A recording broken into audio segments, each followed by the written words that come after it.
So this is session 1 of 4 for the Veil. Veil is a PbtA cyberpunk. It's very different from the other cyberpunk game I'm currently running, The Sprawl, in that I'm probably not going to murder everyone this session. Probably. So this is Fraser Simon's game, and it's more of a, I would say, a drama, story, thoughtful based cyberpunk game. And today what we're going to be doing is we're going to be doing character creation and world creation and getting that set up, and hopefully we're going to get to play. So we're playing until about a quarter till the hour based on your time zone, just so people have time to get to the next game if they have something at that. We'll take a break at the midpoint. If I don't call the break before you need it, please give me a heads up and we will do that. This is, of course, part of the Gauntlet Hangouts, so we are using the X card. I've played with all 3 of these excellent players before, so they are aware of it. If anyone is watching this at home, which happens every once in a while, if you see somebody do this, they are objecting to something that's happening in the game, subject material, they're uncomfortable with it, tone, something like that. If we get that, I'll stop to kind of ask them about what the range is of that, and we'll kind of figure out how we're going to move past it in the best way possible. It's, for my mind, a flexible tool. We're going to use it flexibly. So this is The Veil, is a cyberpunk game about characters in a world that they create and about the issues that they have in their lives, rather than going on runs or whatever. Generally, we're looking into what their lives are like, what the tensions are there, and more than many other games, the roles that these players have chosen defines the world, tells us something about that, and we really do focus in on that. And our aim is to kind of see what their lives are like. Tone is a good question for this. Cyberpunk games can be pretty dark, they can be gritty. What are you guys thinking in terms of the kind of tone that you would like? Leaning more towards anime, or more awful Akira-esque grit, or something in the middle? What are your thoughts on that? I'm pretty flexible. I'm always okay with going dark. It tends to happen with a lot of my characters. Christo is laughing because of what happened in the last Veil game that I played.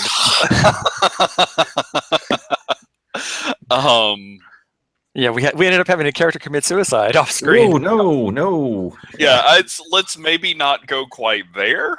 Okay. But I am also okay with like dangerous violence, the sort of cheapness of life. I think that's a cool aspect of cyberpunk, especially as you start getting into like some of the cascade stuff with being able to put on different bodies and things like that. Okay. Maria, what do you think? I'm okay with dark settings, but I kind of want to also be a bit anime as well. Okay, because sure. it's early in the morning, I might as well start the day off with anime. Okay. So you want to have a dark sense of humor? Is that what I'm hearing? Yeah. Yeah. And so it's I feel you that you're sort of going for like a really heroic honed. Not really heroic. It's more like he's definitely anime, but he's not heroic. Okay. Is he optimistic? Well, he's more of the thug type in anime, like, you know, the tough guy. Okay. So yeah. All right. I have an idea. I think I know kind of the range. Not techno-lies, horrible dark, but something above that anime wise. All right. And Chris, what do you think? You know, Chris, I always call you Chris. Do you want me to call you Chris or Christo? I'm such a terrible person. And it's fine either way. Okay. I've been going with Christo on most game things and with a lot of the studies I've been in. Okay. It's a nickname from when I was a childhood. So okay. I have a nickname that I didn't know wasn't my name until I was in high school. So Okay, you topped me. Yeah. It's completely different than my real name. So go ahead and tell me what you're thinking. Let's think. The onomastic means we're going to have the iconic. Are we going to have the? Wait, is the onomastic the one we're going to have the iconoclast coming after us? Yes. At least one of us. Right. Well, all for one and one for all. Aw. Okay, so I mean, isn't that automatically going? Unless it goes really anime, isn't that going to probably pull it dark anyway? Yeah, it depends on what the iconoclasts are like. Some of them are That's very true. conceptual. And some of them are really creepy. Yeah. I am a bit concerned because I might not be able to see the iconoclasts. There's a real possibility of that. It's interesting tension there. Is there anything anybody definitely wants off the table or definitely on the table? Okay. Well, let's go ahead. This is a dystopian game. We're going to be a little gritty. We kind of know we're leaning into the anime vibe. What I want to do is let you have access to the Roll20. You have those sheets that we did. I'm going to go ahead and archive and hide the other ones that we're not playing right now. And we'll let you do character stuff, make those picks, and then we'll kind of walk through having you describe yourselves, and then I'm going to ask you, we're going to go through those Geary questions. So some of you have already started on that because you people are ahead of the game, literally.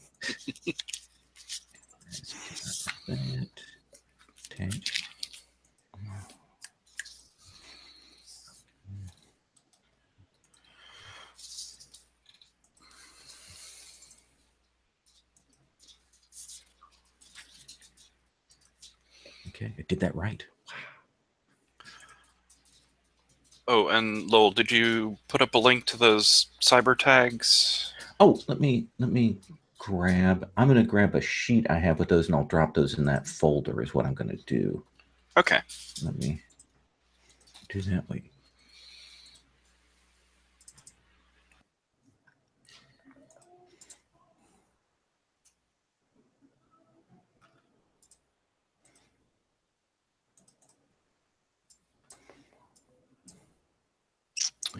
I should have done Fraser's approach and come up with a song first. I took the tactic of copying a character out of a show I like.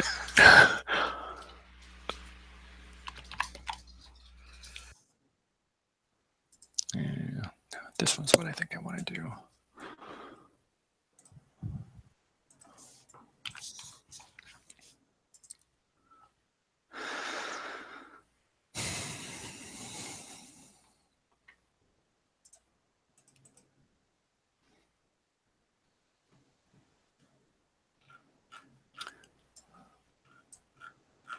So your onomastic is called JB? Yes. Okay. Does that stand? Do we know what that stands for? We do not. Just thought I'd ask. Haven't gotten that deep in.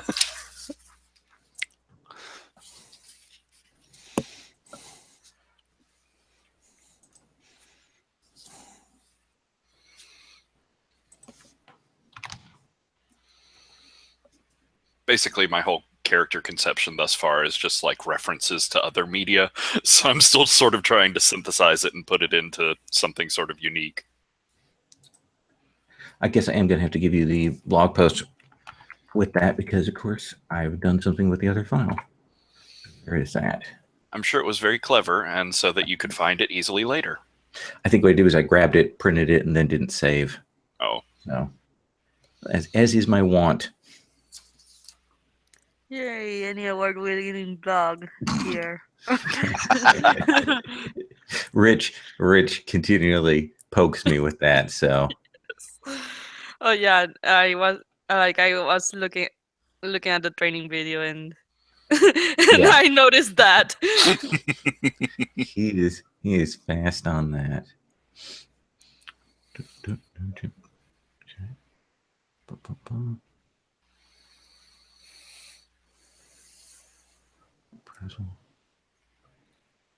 That's right. That's a state.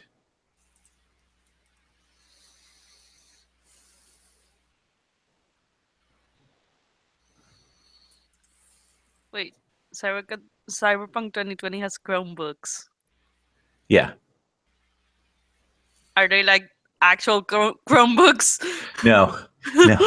No, they were Chromebooks before there were Chromebooks, before there was even Chrome, the browser. Yeah, that's awkward. Yes. They were filled with all the weapons and tech that goofballs could buy. By goofballs, I mean me and my group.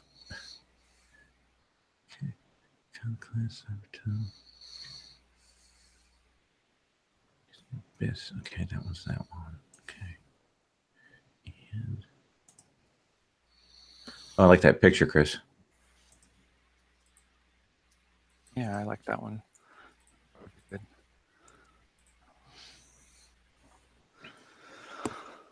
So do you get one more move, or do you just get scrounge and junkware? I've forgotten.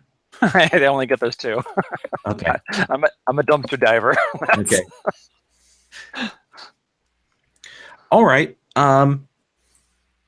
Well, why don't we, since people seem to have a general sense of their character, if that's okay, I'd like to go ahead and move to what you're thinking about, and we'll come around in that order, and then we'll take a look at the various geary questions. I'm going to ask some leading questions when we come to that. Once we've got that in place, and some of this is going to just set some of what we're thinking about for the setting, we'll then kind of move and think about the setting in the broader terms. So Maria, I'm going to start with you.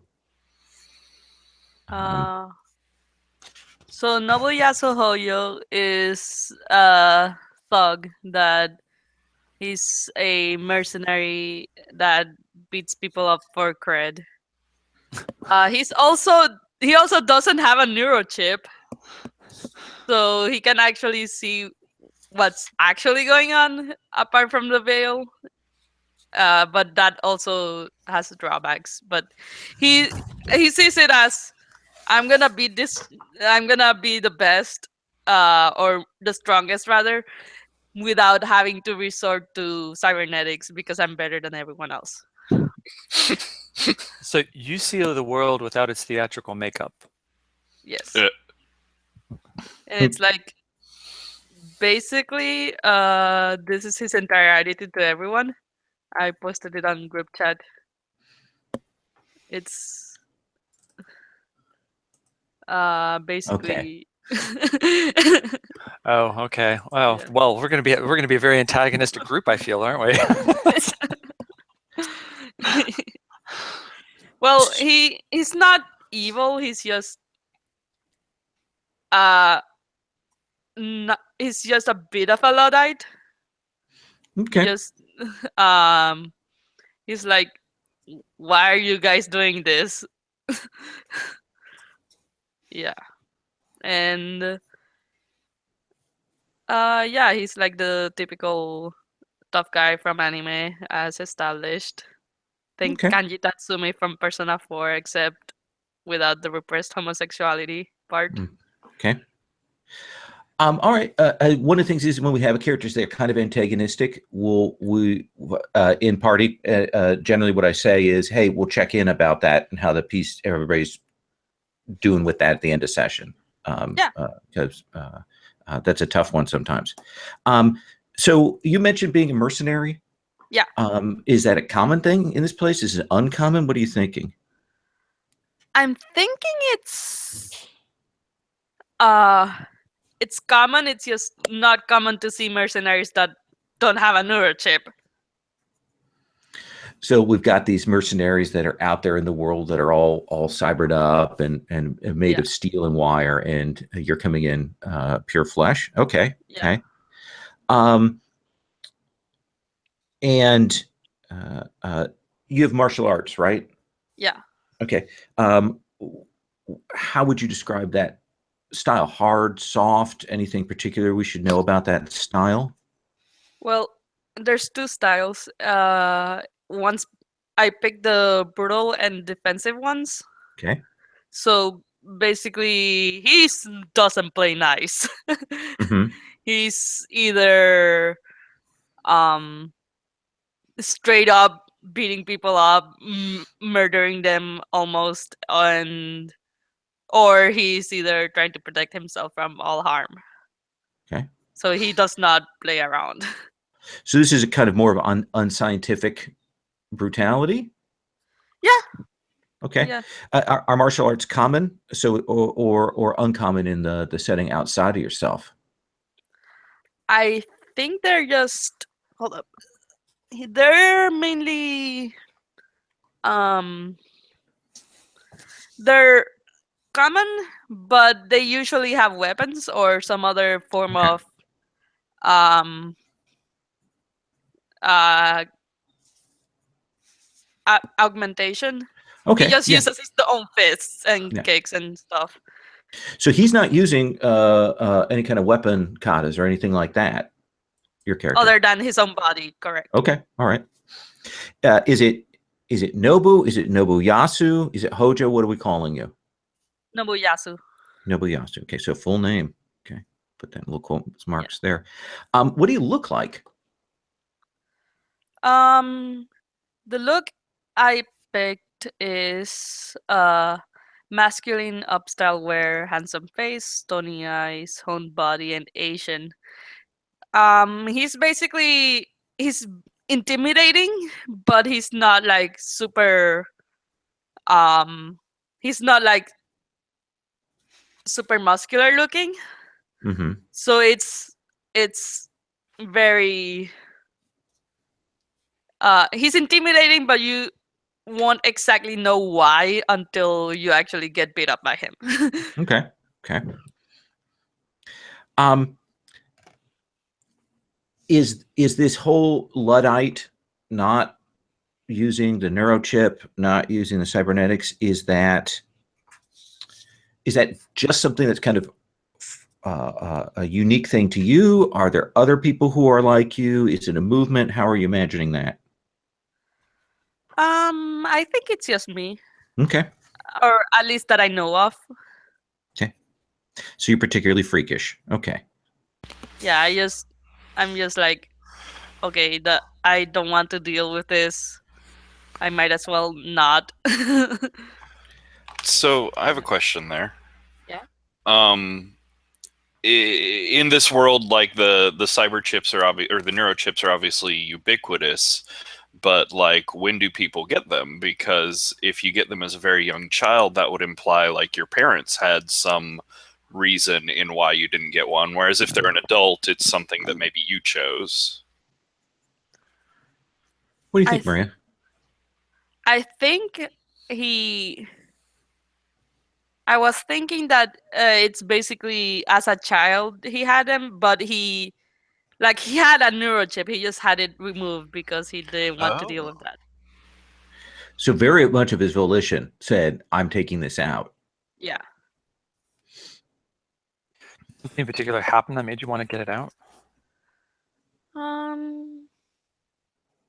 I don't have that answer yet. Okay.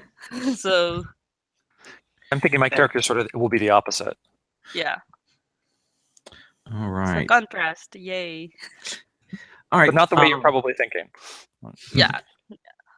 So that seemed good. I'm going to come back for some more questions a little bit later, but let me move on. And Patrick, what is your character's name? JB. JB. Okay. So tell us about JB. So JB, and here I have a overlay thing. I don't have an overlay thing. Do I? It was up. There we go. There it goes.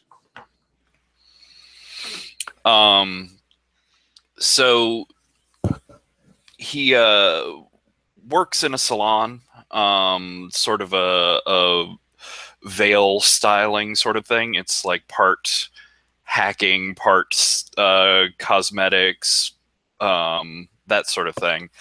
But it's a cover for her there. It's sort of drag queen modeled, so it's a bit based on what he's wearing and presenting as at the moment. Okay. But certainly a he on the inside, I think.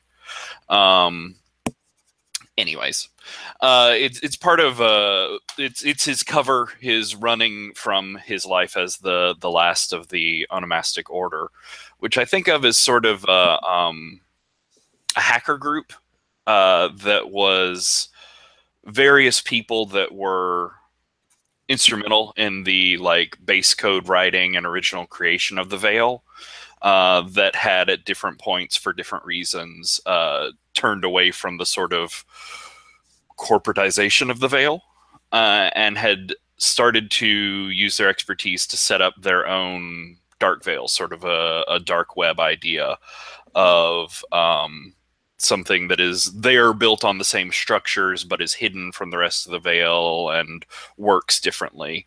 So I think the iconoclasts are the embodiments of the normal Veil. Basically, they're sort of digital angels, whether they're like AIs or subroutines or just something weird and unexpected that popped holistically out of the Veil. But it was sort of this warring between these two different information networks. And so JB's the last of the onomastics, the last one with access to this sort of dark Veil and the secrets and abilities that are left to it.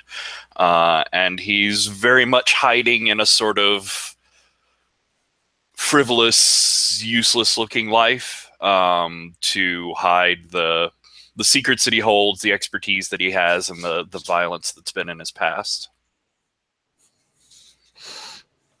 So, are you imagining that the actual dark Veil is the cybertome? So that's the thing that has to be cracked open in some ways, or is there a physical representation or something? I think his sanctuary comes down into a physical representation.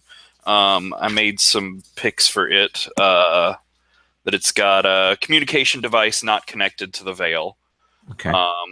That it's got an unexploded piece of weaponry that is live still. And more importantly here, it has entry into everyone's residences, even if they've taken pains to secure them, which I just thought was a fascinating choice. But yeah, I think the sanctuary is this substructure, is sort of retreating into this dark Veil. Okay. However that works physically, it's weird in this world. And the cybertome would be opening up. The nice part about the cybertome in his update of the playbooks is you don't have to choose the specifics of it until you actually open it. Okay. Which is great for the storyline. But I think generally it's his ability to access, play with, expand, do other things with the dark web than just the few tricks that he'd learned before the order fell apart. Is the name of the order the Onomastics, or do you have a name? I think that's fine for now. Okay. I'll let you know if something else pops into my head. Sure. And what did you choose for the appearance of the iconoclasts? So the iconoclasts, they're coming for you. They never stop, and they've already taken the rest of your order. Under their disguises, they look like, and I put shadows or pure light. Okay. Sort of this idea of like bright day glow neon colors that just leak out of their skin if there's some sort of tear or wound. That they're these beings of pure light underneath their disguises. And they speak only in your mind, and they come and go impossibly, sort of tying in with that, the way that my sanctuary and the dark web or the dark Veil can link into a lot of places. They can do something similar with the regular Veil, that they just pop in and out through it in ways that no one can figure out. So it sounds to me like one of the things we're saying is the Veil is highly integrated. That manipulation of the Veil, people have houses, but it's the Veil kind of controls the door openings and things like that. So there's a lot of control in that. And we're also, I think, suggesting that there are tech for making the sort of invisible reality of the Veil solid. So probably some kind of quote hard light projections or things like that. Nice. Fields, that kind of stuff. Mm-hmm. Does that sound reasonable? I think so. Okay, that gives us some interesting tech levels that's out there. I also like the idea that the veil is kind of its own thing now. It has a kind of independence to it. Something has moved in and given it a semi-sentience, a purpose, a free will of sorts, and who knows what that is or where it came from. Some kind of dark woods has come. All right. It's not my fault. It just happens. Just happened. All right. So I guess what I want to say then ask is, what other cybernetics do you have? Any?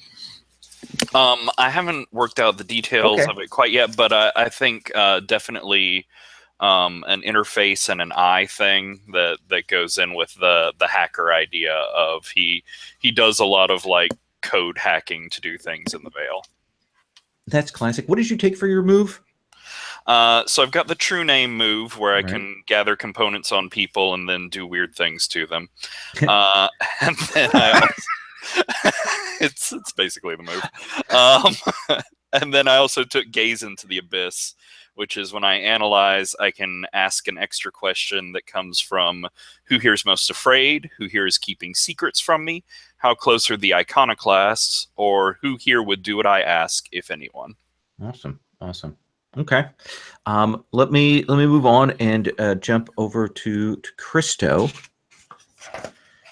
Christo, you are playing the not the onomastic. I'm gonna also, as you may know, once I get a name wrong at the start of a session, it will be that way for every game. The Catabolist. Okay, I'm going to play Aladdin Philemon, who is the Catabolist, and he is of probably Middle Eastern heritage, and that's his name. He is masculine, and despite being a Catabolist, that's what he's holding on to. As he's supposed to be integrating more and more cyberware into him, he's very much holding on to the image of him being masculine, and that's actually going to be one of his beliefs is humanity is not defined by your body. In quotes, I'm human, damn it. Although right now, of course, he doesn't have any cyberware to start off with. What's interesting is that the cybernetics clause or section on this asks you, how did you get your cybernetics? Well, I don't have any unless you're considering the OmniTool cybernetics. I don't know if that's supposed to be considered cybernetics. Yeah, what I did for Sherry when we did this is I said, it seems to me based on the book that you should have at least one piece that you've built already at the start of the game. So, and again, because the way you build it won't have the negative tag. So what is the thing that he has made for himself? Oh, I was going to say it was the OmniTool itself. That he took something and adapted it.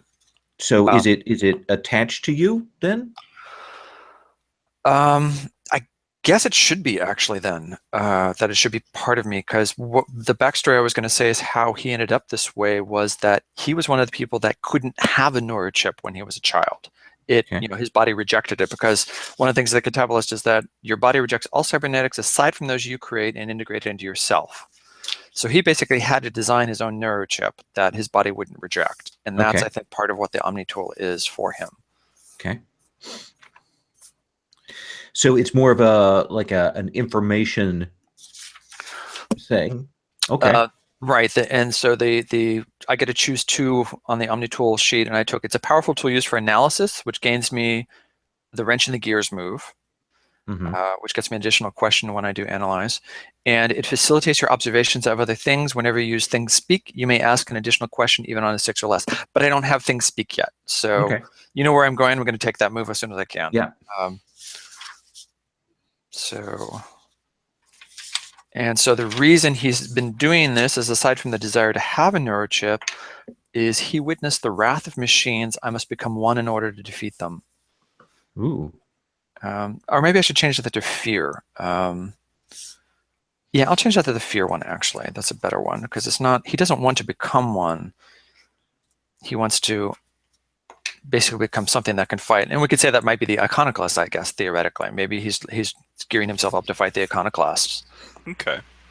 So the idea that so he didn't have a neurochip, embedded it, and one that he had made. So it's Mhm. one that has more access to other kinds of information that allows him to do that Omni tool.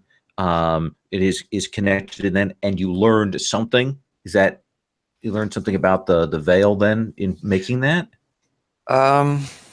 Well, since he never had a neurochip, he learned a lot about the veil. And I guess he made sort of an upgraded neurochip that enables him to analyze aspects of the veil better. So he can probably see connections between things that others can't. Because, for instance, when he gets things speak, it's almost like he's going to be able to do, what's the word I'm looking for? The psychic ability of touching things and getting the emotions from them. Right. Psychometry. Psychometry. Thank you.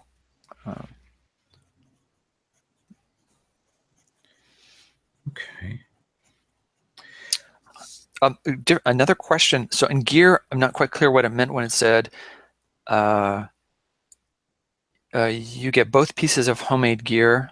So is that the first two items are the homemade gear? Yes, otherwise, I think so. Okay, so that means I have receptivity drugs. Mm-hmm. +1 forward when you use a catabolist move. That's. Is there a limit to that? I would assume that that will be a what's a scarcity die. That after you've used it, that'll be something that I will be doing hard or soft moves to run out, kind of thing. Does that seem reasonable? Sure, or maybe it's just depending on how I fail. If I fail, whoops, I'm out. Exactly. Gives me a good use. An easy hard move. How vocal, how expressive are you about this whole move to change yourself? How vocal? Yeah, are you stating a manifesto to people? Are you hiding it? No manifesto, and I think by the image I chose, you'd see he doesn't really stand out that much. I mean, it looks like he probably has a cyber arm. He has a visors, but that could be something you take on, take off. Mm-hmm. So yeah, no, he does not have a manifesto because he's holding on to his humanity, even while he's doing this. So this becomes a good question: is how do people interact with cybernetics in this world? Is it pretty common? Is it fairly uncommon to be? I mean, this is kind of a question for you and her. I know we've got the mercs; they're certainly cybered up. We've established that Nobuyasu is unusual in not. What about day-to-day people? What about day-to-day people aside from the neurochips? Well, cybernetics are always expensive, aren't they? So I would say probably not that much. So it'd either be for the elite or the desperate. The people that are willing to sell themselves to get something. And I was going to say, for my jam, I was going to say that that's sort of what I do, is I do cyber repairs and mods. Okay. Because that seems to align with what he can do. But he'll probably do it like sort of black marketish. He's not into like working for the corporations, I don't think, if that's possible. Oh yeah, absolutely. I imagine that the corporations don't like the idea of refurbished cybernetic equipment. Cybernetic equipment ought to be obsolete, and so there are probably people like yourself that can get and refurbish and redo. Some of the stuff where it comes from. Some of the stuff you don't know where it came from. Why is this cyber arm here, and why is it still bloody? That kind of thing. So that makes sense to me. And he probably has a T-shirt that says "I void warranties." Yeah. We just mentioned the corporations a couple of times, so we definitely have something of that.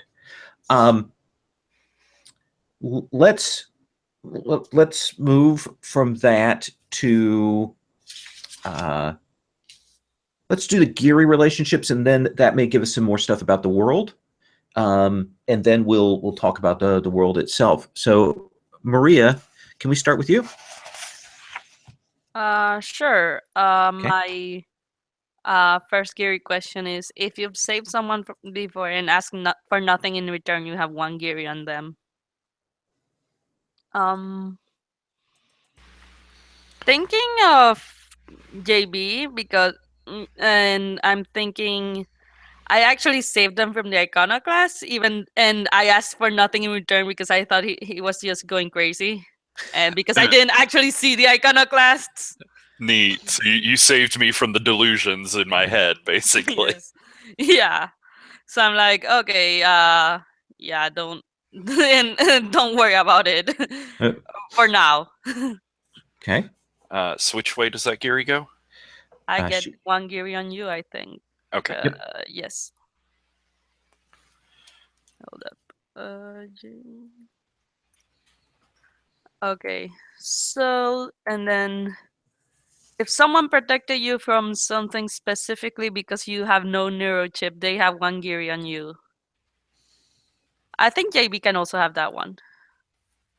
Actually, Or what? Aladdin could have it also, right? Because Yeah. because I could have seen whatever was going on that you didn't see. Yeah. Okay. Saved you from being like mauled by a construction steamroller or something like that you couldn't see. Yeah. All right. So either works. So Aladdin, you can have that Geary on me. Although the question is, yeah, so how would I prove to you that I saved you? Well, I mean, like Nobuyasu's not dumb. He was born with, or he had a neurochip at some point, so like he understands that he can't see things. I think. Yeah. Or so probably there was some physical effect from the fields that was only visible after the attack. Yeah. Yeah, it works. So does that give me a Geary on you? Is that the idea? Okay. Yep. And the last one, if you see or know a truth about someone because you have no neurochip and keep it secret, you have a Geary on them. Ooh. Which one wants to give me a secret or have me have a secret on them? Can you repeat that? What was the? We'll go back. If you see or know a truth about someone because you have no neurochip and keep it secret, you have 1 Geary on them. Because you have no neurochip.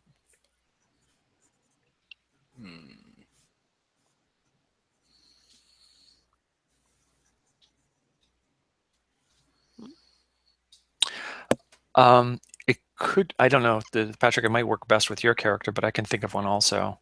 It's up to you. I don't know. Just from a sort of superficial cosmetic level, I could see JB being sort of weird with the fact that Nobuyasu can see him just like as he is, not veiled up, not hidden, not perfected or changed or anyway, just him. What was your Or thought? it could be, for Aladdin, it was similar in the sense that, so we say the image has him with a visor. Well, we could say the visor is actually completely veiled, so you don't see that. So you see his scarred face. You might see him, emotional when other people can't. You might see him crying because part of the reason he's into this is family trauma, right? That's basically the iconoclast attacked his family. I like the idea of being able to see through like your character's literal mask over themselves. Yeah, I like so that. you would actually. I'll take that one. Okay. So that's my 3 Geary question. So, Aladdin, you mentioned family trauma there. Yes. So tell me about that. Well, if we're tying it back to the iconoclast, well, some sort of machines, right? Okay. I have to have this fear of machines.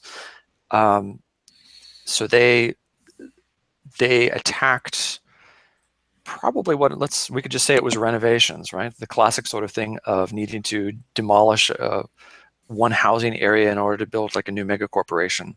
Might have been what was going on, although I think with the iconoclast, what is the goal of the iconoclast again? Are they just after you, or what? Do they have another goal? I know their goal to be that they want to eliminate this dark veil and anyone that had any hand in programming it. And, they also had a hand in programming the veil itself. I don't really know what they want past that. Hey, it's Steven.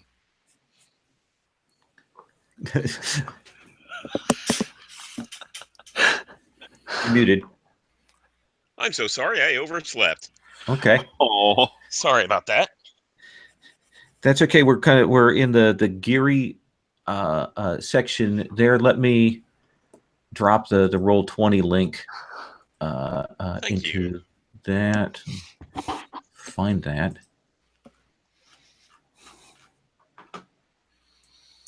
Grab that.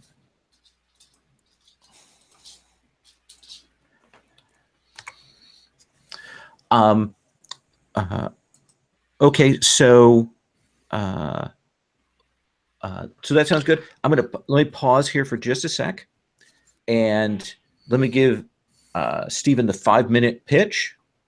I'm gonna have we'll probably take our break then to give him a chance to get caught up, and then we'll integrate him on this. So Stephen, right now we have a honed. That's Maria's character, who is someone who has no neurochip, can't see the veil, is kind of a mercenary type. And so that's that playbook. We have the onomastic, who is has a sort of cybertome, is acting against the veil. There's some secret knowledge that the onomastic has, and then the catabolist, who's a character who is focused on cybernetics and integrating cybernetics into themselves. So those are the three character types that we have there. Did you have a thought about what you wanted to play?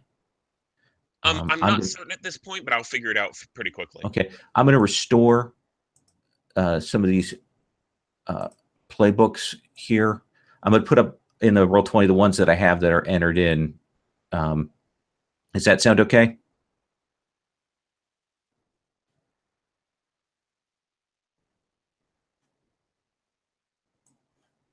Sounds good.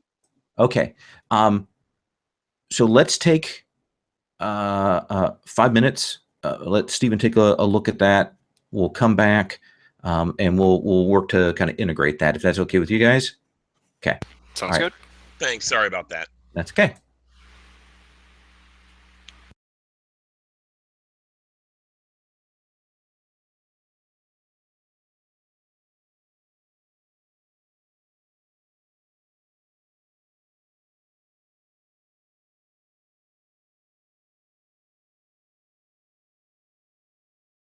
So, Crystal, I do have a question.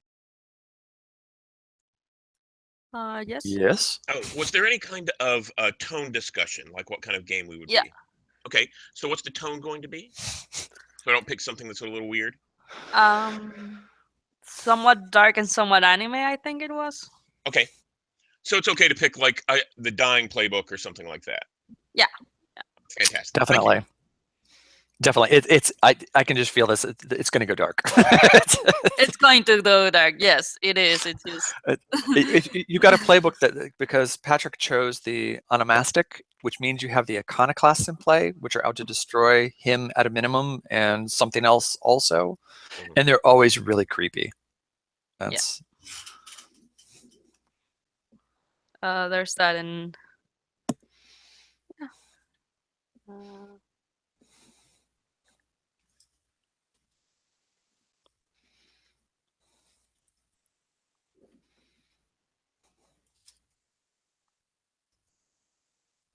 grab something to drink and feed the dog. I'll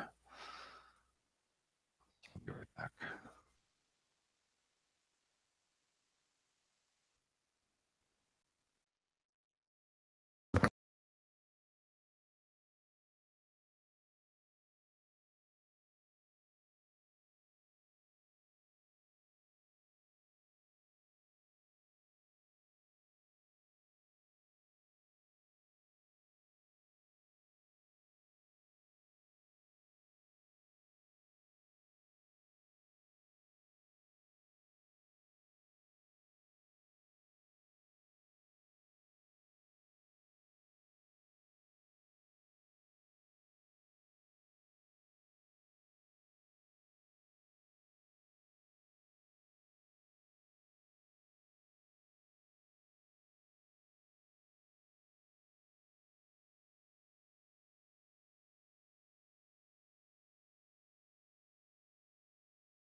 Oh, and Stephen, the other thing you probably figured this out, but since we had a honed and the onomastic, it seemed inevitable that we would be having violent conflicts, or at the very least catastrophes. So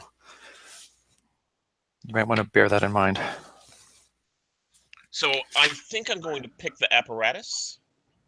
Okay. Throw it out there. Cool. Yeah, that apparatus is cool. I'm always tempted to take it, but that's.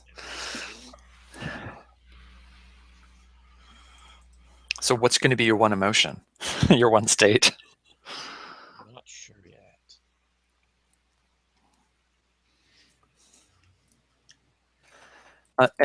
A sleeve transmitter, that's a communication device, Okay. right? That's what that is, I'm assuming. It's Yeah. like when they talk in their sleeves on different things in the future. So. That's my imagination, yeah. Close and jamming. So my assumption is then that means it has a jamming capability? Yeah.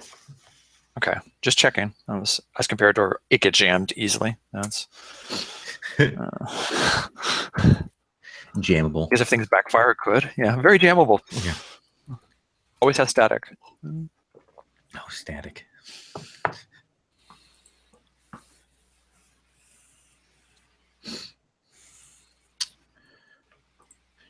Do you have any questions, Stephen? Okay. Nope, I'm good. Okay. Let me. I'm going to wait till you say you're ready. We'll have you kind of introduce what you're thinking about. While you're doing that, I'm going to have each of these characters give us the 60-second pitch in case I've glossed over important details. Nobuyasu, can you give us the 60-second pitch for your character? All right. So Nobuyasu is a martial artist / mercenary / hitman who doesn't like the idea of cybernetics, so he had his neurochip removed and is now striving to be the strongest guy in the world, basically. You mentioned Hitman and a murderer a couple of times. Is life? Is he pretty casual about dealing death? You know, 'cause one of the other times you mentioned, you know, almost beating them to death. So what's his feeling on that? Honestly, I'm not sure yet. I think he just wants to. I'm thinking he wants to gloss over it, but he can't. Like Okay. it's not like I still want to do the humanity thing, but it's like he's not okay with it, but he wants to seem like he's okay with it. That's cool. All right, JB, give us the 60-second pitch for you. So JB is part of was the last of the onomastics, who were a group of basically hackers that had helped to form and write the code for the Veil, and eventually split off because they disagreed with where the Veil and the people that were controlling it were going. They split off and made their own sort of dark web, dark Veil that was an underlying structure built off the same sort of rules. And the iconoclast, these beings like intrinsic to the Veil or AIs inserted in the Veil, it's sort of unclear, but they are protectors of embodiments of the Veil that wanted to wipe out what the onomastics were doing and the onomastics themselves. He's hiding as a sort of frivolous salon cosmetics shop owner, just trying to get through life and figure out what his cybertome is. So that is that your jam? Is Mm-hmm. He runs this sort of Veil cyber salon. so working with people's avatars? With their avatars, you know, hacking their cybernetics or hacking their personal Veil cover to get these really ethereal, impossible effects. Okay. Excellent. Are you? Is it a salon, or are you more of like a designer, a clothing designer sort of thing?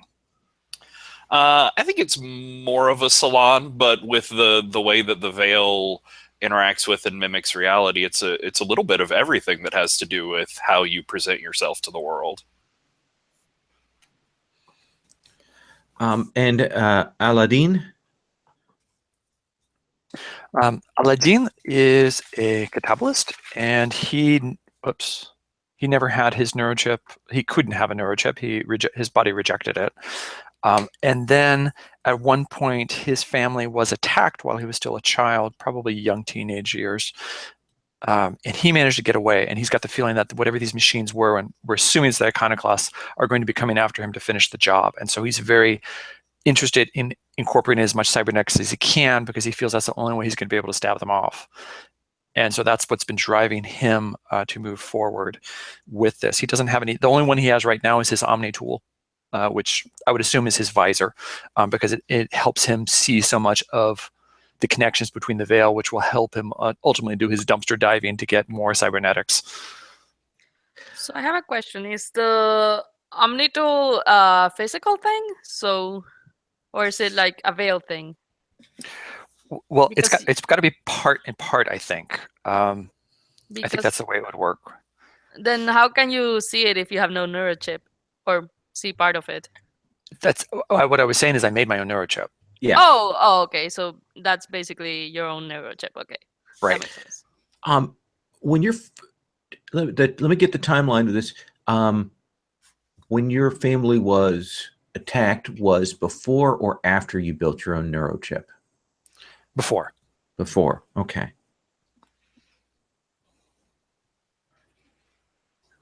And how long ago did you build that? Is that fairly recently? Yes, it would have to be reasonably recent, since I don't have any cyber gear yet except for it. Okay. I probably had a couple of failures, or many failures. Prototypes iterating. Okay, fair enough. All right. Stephen, do you have any questions? I think I'm good so far. I can give you where I am. Okay. Yeah. Why don't you walk us through? Do you have a name? So I'm working on that.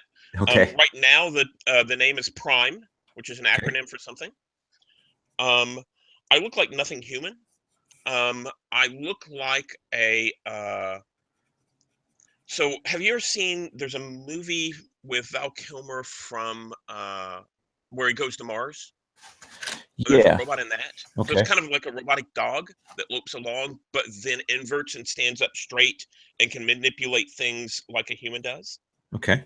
I was a person before, and my mind has been wiped and dumped into this body to allow it to manipulate things. Let's see what else there was that I had. I was built for battle during a past war.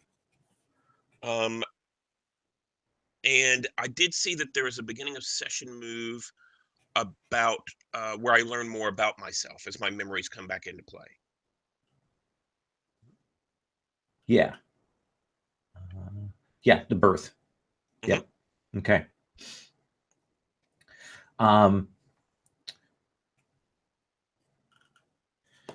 So, are these kind of transhumanist injections of minds into cyber bodies, is that common, uncommon? I think the direction I was heading was because I chose to name Prime. I think this is uncommon. Okay. Either that or I've been around for a while. So I was kind of experimental. And I think maybe they deviated away from injecting human minds and started putting better AI into Okay. these kinds of things. You talked about your brain being wiped and put into there. So were there past life memories, or do any of those maintain over? Or are they in there? How are you imagining that relationship? Yeah, so the story that I get from the playbook is very much like RoboCop. Okay. Basically, it describes the actual definition describes in here you've had a digitally reconstructed mind, and when you go in search of your original self, you take +1 to rolls to help uncover the truths that you see. So Okay. my image is that basically every once in a while, maybe during a move, I'll get a flash of a memory that will complicate things and have to try to figure that out. Okay. So it's not something I can access except maybe through that beginning move, the birth. Okay. Yeah. What is going to be your starting state? Which of those is the one that you begin with?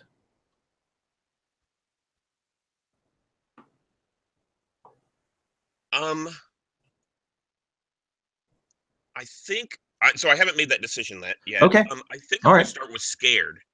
Okay. That you understand. How long ago was this war? I'm not sure about the time frame.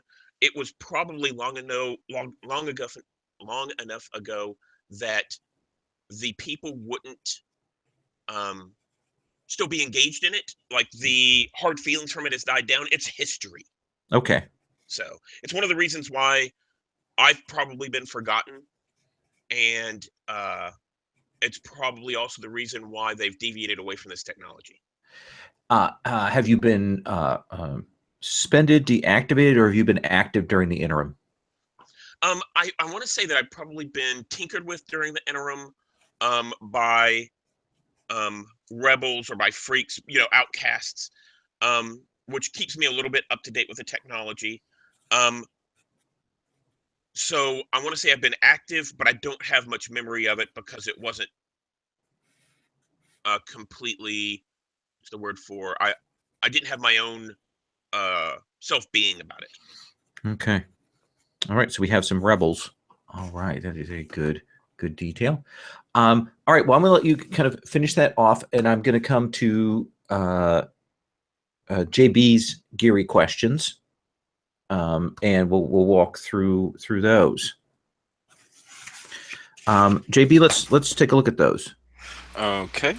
Let me find them. There they are. So, if someone saved you from the Iconoclast asking for nothing in return, they have 1 Geary on you, which is a perfect mirror of Nobuyasu's question. And rather than complicate, I'm okay with just leaning into that and giving you 2 Geary on me, basically. Hmm.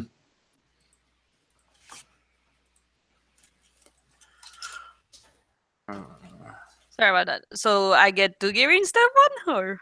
Just one. Yep. Oh, Well, you get a second one in addition to the one you already had on me. So, okay, because I figured since it's the same thing. Yeah, if I'm not sure. the Geary question is, if someone saved you from the Iconoclast asking for nothing Yeah, in return, which is I know. basically It's your just- question. Yeah, It's that's basically perfect. yeah. 2 Geary is fine. Okay, I cool. think it was like very much a dire backed into the corner sort of situation for me, and especially afterwards when I determined that you had saved me, like not being able to see anything that was going on, not actually at the time really believing that there was much of going on. It was just I was so impressed and so grateful. I like it. Second one, if you've allowed someone entry into your sanctuary in order to shelter them from danger, you have 1 Geary on them. So how do y'all think about that? Again, my sanctuary is this weird dark veil space. I think in general I get into it by going somewhere secluded and spending a while, like 15 minutes or so, setting up particular hacks until I just fade away into it. So you're saying you saved somebody by pulling them into the sanctuary? Yes. Could that be me? Sure. Yeah. I think this is probably where I was running from someone who was wanting to dismantle me, and I think that probably you saved me that way. Okay. That's perfect. All right. Damn it. Sorry, this brand new headset is already dying after like 2 months. Oh, that's annoying. I'm sorry. So I imagine it would be like a sort of extended time that you were. I let you hide there as the heat was sort of dying down on you. That's possible, or you just obscured the trail very quickly so that they couldn't continue to find me. Okay. Yeah. I could have maybe used that dark veil sort of stuff to build you a new identity. To erase the tracks on you. I like that. And why would you have done this? I don't know. You're something unique. I'm kind of a misfit. Yeah. You could also tie it back to my original personality. Okay. I like maybe a family member of a mentor from the onomastics, maybe. Oh, Okay. Like you had a family member that was one of them that got killed. I was close to him or her. Let me ask you something about your sanctuary, JB. So one of the things we've established is that the veil can kind of move things, set up things, fields, hard light, having things move things into place, almost like they can fabricate things. So is that's what's going on with your sanctuary, or are you just like projecting this dark veil representation of your sanctuary on an existing place? So I think annoyingly sort of a mix, but it'll come down to expertise with the dark veil and the situation, because there's a particular move I can pick up later to be able to like fast blink away into my sanctuary and take someone with me, which also includes the ability to come out somewhere where I didn't go in. So I think the sort of base assumption, or how I can use it now, is to alter reality around me using mostly visuals, but also some like hard light barriers to make it look like I'm gone when physically I'm probably still basically there. But I'm retreating into access into this network. Later on, when I get more finesse with it, I could actually use those systems to move me about physically. Okay, that sounds good. What's your last Gary question? Liam's tiny hut. If someone has disclosed major life events to you, thereby increasing my components on them, they have 1 Giri on me for each component I have on them.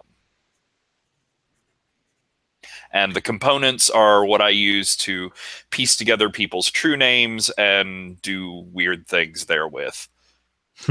I could do bad things. I could do helpful things. Ideally, I'd be doing helpful things to you.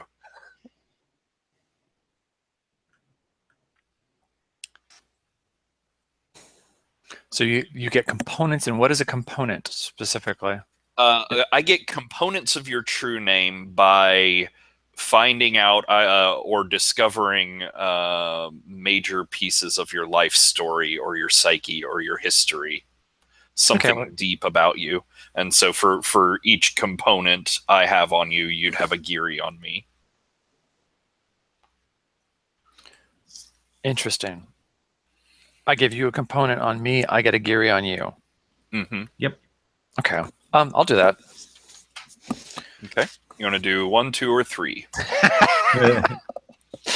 Giri, the bargaining begins. And it is sort of a limiting thing for me too, because I can only have 3 components total. So if you took the 3, you would be my sole focus for helping out with this true name hacking magic. But and when you use a component, does it disappear and then you open a slot? Yeah. Okay. Are you good with then doing 2 and then you can like use one up really quickly and that would be fine? Yeah. Okay. Because I was thinking, so then I have to give you components from like my past. So let's say you've got like my childhood trauma attack scene. Okay.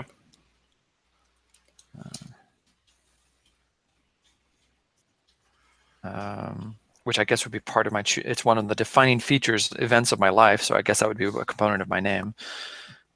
And that might tie into the iconoclast, which might be our. Although, if I didn't have a neurochip, the question becomes, how did I see them or know what was happening? So that would be one. And so then I have to define a second event or aspect of me. How about the event when I installed my Omni tool and could see the veil finally in its full splendor? Oh, that's interesting. I like that.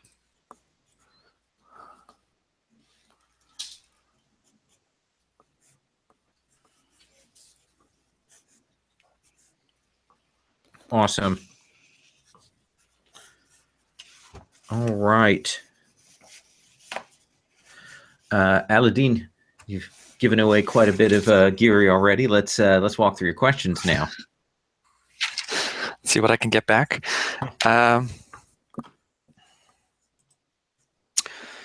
If someone else helped you develop your Omni tool with or for you, they have 1 Geary on you. I think I definitely would need help on that since I couldn't see the veil. So how would I? Whatnot. So who would be? It wouldn't be. It wouldn't be Nobuyasu. Right. So it could be either. It could be either JB or Prime. I could see maybe Prime for that, as they've got a unique insight into mind cyber relations. Okay. But I don't know. How do you feel about that, Stephen? I'm sorry, I was reading about cybernetics. Can you repeat that, please? If someone else helped you develop your Omni tool with or for you, they have 1 Geary on you, and the Omni tool is what enabled me to basically get into the veil. That makes a lot of sense. Fictionally, I think that could be a like maybe something that is non-functional on me that you could use to help develop your Omni tool. Oh, okay, sure. Does that fit? Yeah. That fits perfectly because the Catabolist is basically a scrounger. Like he'll scavenge parts. So that makes perfect sense. If you gave him something that, oh, this is just what I needed, the final part, click, poof. And then the next one, if you ever paired someone cybernetics when they didn't have the means to do so themselves, I have 1 Geary on them. So again, that's not Nobuyasu. So it could be either JB or Prime again, but probably better if it were JB. Read it off one more time. Oh, except I already have two Geary on you. Yeah, but it doesn't matter. If you ever paired someone cybernetics when they didn't have the means to do so themselves, you have 1 Geary on them. So what cybernetics do you have that I could repair? I've got my interface and my eye, which are both really tied into hacking. I could see as definitely a sensitive one that I would need help with. Oh yeah. Okay. So I probably got shot in the eye. It was already cybered. Okay. It's just a lot of sparking and yelling.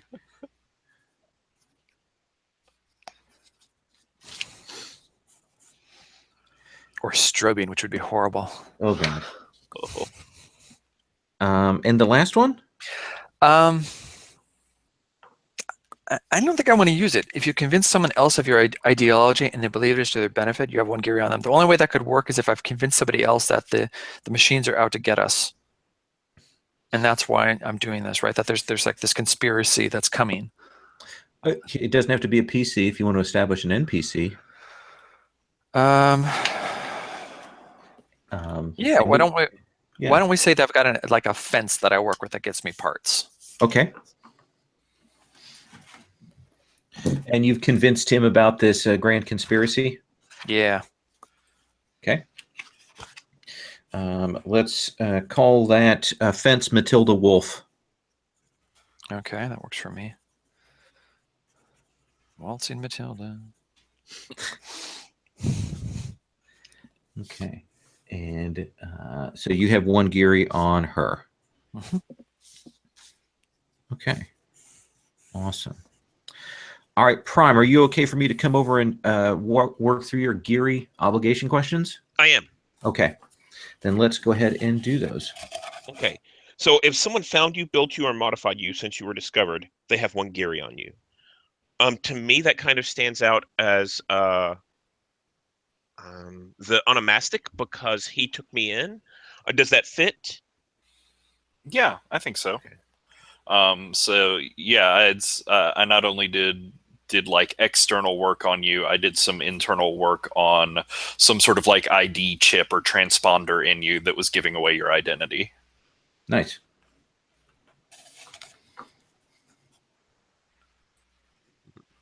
The next one is if I you have a veil on you, or I have a Geary on you for that. Sorry. Yes, you have a Geary on me. Okay. Yes. The next one is if you confided your current view of humanity to someone else, you have one Geary on them. So I think that when I'm gonna get a name. When Aladdin and I were discussing, the trade, the barter of this device, it makes sense to me that I confided in you my current view of humanity, which is sort of almost a childlike view of humanity, because I don't really know much about my own humanity, but I am a person. I feel like a person. It also kind of fit in a little bit with what I got of your character, which is that you have a particular belief that humanity is separate from the machine, from the.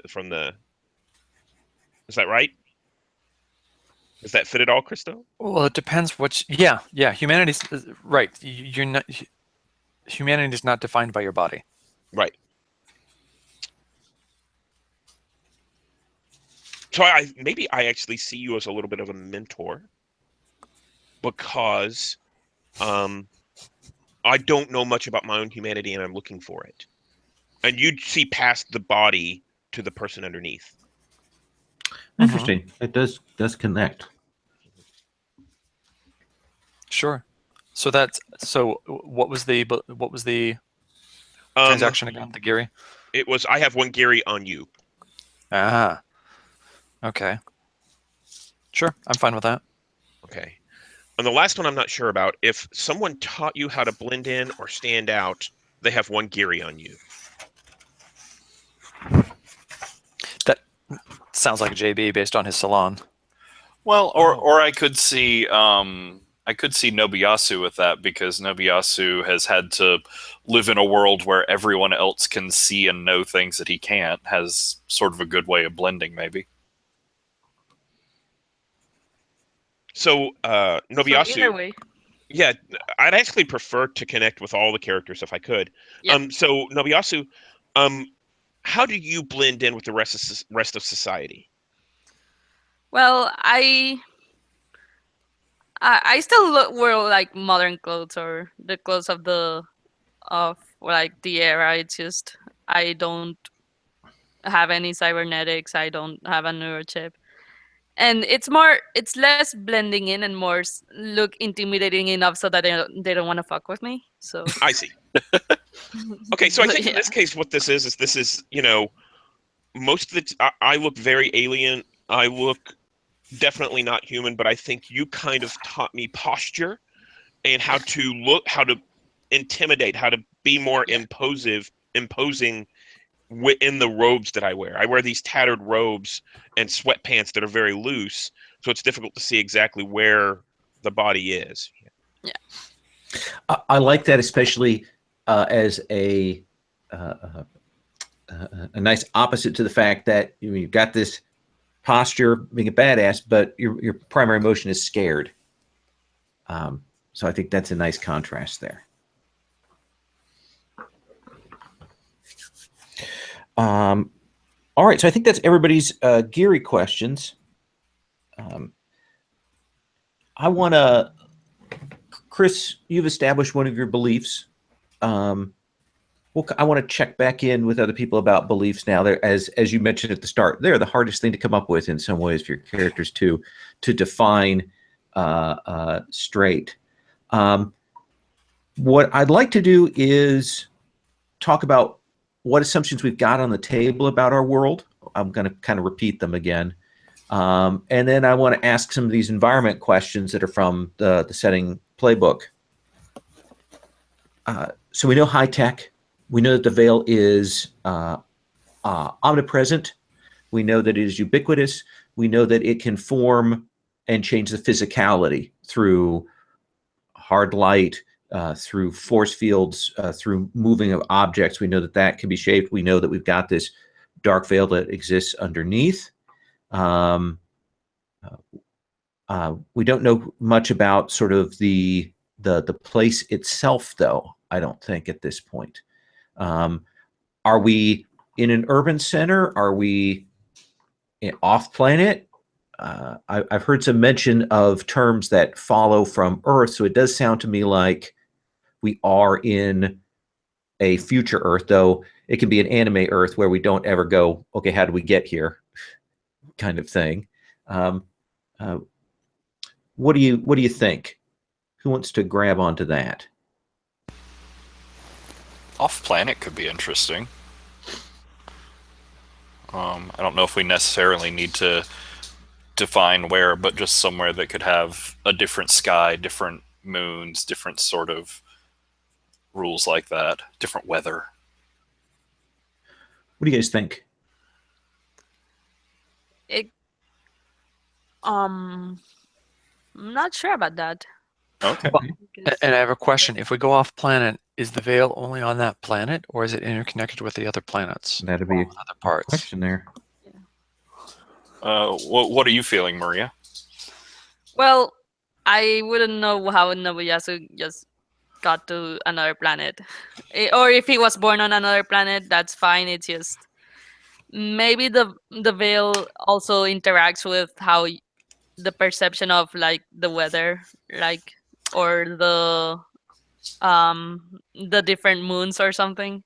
Okay, so maybe we have like sort of a Matrixy situation going on. Maybe not that bad, but where the world is changed and less pleasant to look at, so the veil sort of universally alters perception. Right. It looks like we're living on Tahiti, but we're actually like in the slums somewhere. Well, and it not can to also. a hard extent, I don't think. Sorry. What do you mean? Like, yeah, not to the extent of we're in the slums. We're actually in the slums, but we look like Tahiti. It's more like I'm thinking of that there is a second moon in the veil that I can't see because owned, but everyone else can. That could work. So there is kind of the area that you're in does look alien. It looks unusual. Something has been done to do that, to color the sky or change the moons or provide a variety of those things as some kind of celebration or corporatization or whatnot. Maybe it's sort of like a pacifying thing and sort of a show of democracy. It's like we live in a consensual reality that's voted on maybe every couple of years. Everybody gets to put their input in. And so what we live in is the democratically decided reality that everyone has worked on, and it sort of distracts people from the things that maybe they aren't so free on. And democratically, I think we'll put that in air quotes. Definitely. Okay. I like that because it'd be like voting on those horrible potato chip flavors. For things. Except now you have to live in a world of biscuit and gravy potato chips. All right. So is this an urban center that we're in then? I mean, one of the questions I have in the beginning of the thing for the veil is they suggest all kinds of environment things. I'm so used to cyberpunk being urban. That's sort of my default. Are you guys good with that, or do you want to have a different environment that we're in? I kind of like the idea of a very urbanized society or a very urbanized area mixed with a rugged area. So it's almost like the Wild West, where some area is being developed, but there's this very technological area that's right next to it, that's kind of starting to grow into it. Okay. Maybe there's even some challenge about that territory, in that there's different factions that have fights about what exists, about who takes over that area. So we're kind of sprawling into a more rugged lands there. The city is kind of growing into that. Are you guys cool with that? Well, Yeah. yeah. If it's another planet, it could make sense. Well, I think Are I think we put away the other planet thing, though. Oh, okay. Never mind then. I Yeah, mean, it just looks weird. yeah, it looks weird, and yeah, it could work. Yeah. I think it might be cool if we have a city that's like very urbanized and city-like in its center, but has been growing into like a forest. So we have this like cyber tree houses and integration of growing plants and technology. I think that'd be interesting. And we said there was a war a long time ago. Is it possible that this city is a new city and that there's like the ruins of another city near us? Okay. Yeah. Like like the war just totally destroyed whatever that was, Metropolis, and this is sort of the new growth. I kind of like it because it has almost kind of a Nazca, Valley of the Windfield, then, where we've got the city is kind of growing into kind of this wildlands that maybe that's part of the ruins that we're growing back into. It's expanded into the old places. What do you think of that? I like that. Okay. I like that, and from my background, I'd really like to expand into I like the idea of exploring into the old city, maybe to find out who I was. Okay.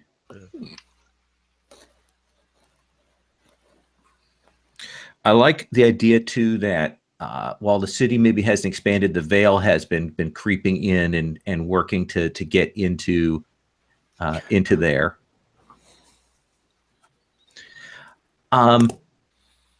So what is we've established a government kind of consensual reality for the visuals and for the structure. What is the actual government like itself? Chris, what do you think? What is in control here? What's actually in control? Because we said there's a pseudo democracy of some sort. Okay, yeah. So pseudo democracy, is that what's actually in control? Is there something else? Oh, I'm assuming I would think it would be the multi corporations or just an oligarchy. Okay. But if somebody can come up with something creative and new, that would be great. We want to make it a theocracy. No, we don't want to deal with that. Okay. Well, If we had a seeker, though. I want to suggest something based on the things you've been saying already. Maybe that we've got the pseudo democracy, we've got the corporations there, but we've also suggested the Veil has a real independence to it, and that maybe it's really the Veil itself that is in control. Ooh. Does that seem okay? I like that a lot, actually. I had managed to come up with one belief, which is the Veil is controlling us more than we control it.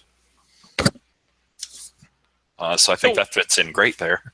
So I'd like to draw on that. I like that idea, but I'm curious, what is what do you mean by the Veil is the government or controlling the government? Is this something along the lines of everyone collectively is their intertwining consciousness or something in the Veil is what controls what happens in the government? Or is it that there is something out there in the Veil that is controlling the government? So I sort of feel like we've given so much of what we see and what we experience of the world over to the Veil. The Veil is sort of an unreliable narrator. I don't see it directly coming in and telling people you do this for this plan, but it's altering the perceptions and beliefs of key people to change humanity culture in ways that it wants. I like the idea that there is a pseudo democracy and there that believes that maybe they have control, and there are corporations that believe they have control, but the thing that is actually manipulating the world, is actually changing things in the end, is the veil itself. That's creepy. Yeah. Okay. All right. So let's hit the streets, I think, if you guys don't mind. Here, I'd like to roll into that. And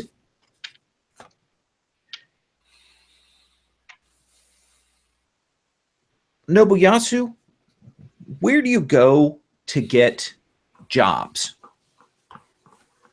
I think it's more people approach me and just they are like, hey, do you need I need someone taken care of, can you help me? More than me looking for jobs actively. Okay, so where would they find you? What's your typical sort of hangout then?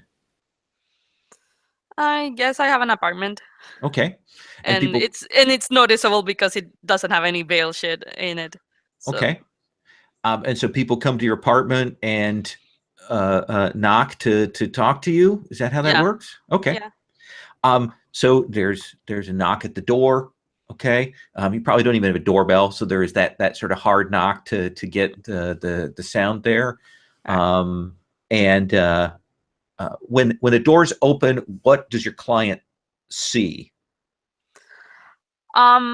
It's not necessarily tidy, but not necessarily messy, but it's uh standard practical. It's more practical than fancy, basically. Okay. Yeah. But they can see that there's no real veil projections there. Correct. Yeah. Okay. And you'll see a person there. They've got very close cropped hair that is done in absolute sort of metal silver. It's clearly been treated to very much look like metal. They have that sort of silver on their eyebrows, and they've clearly done something to their own physical body, because you can't see what their projection is. But so one of the things is, I expect with you, is you're always seeing people in their sort of worst light, their schlubby clothes. You see their paunch. You see them. This guy's clearly taken some time to actually keep his physical form in shape, and he will say, "Are you Nobuyasu?" Yes. What do you want? I understand that you do work of a physical and combative nature. Yes. What do you want? Sorry. I have someone I need found and dealt a punishment, All right. physical punishment. Who is this? And how bad do you want it to be? It's a woman named Kata. Kata?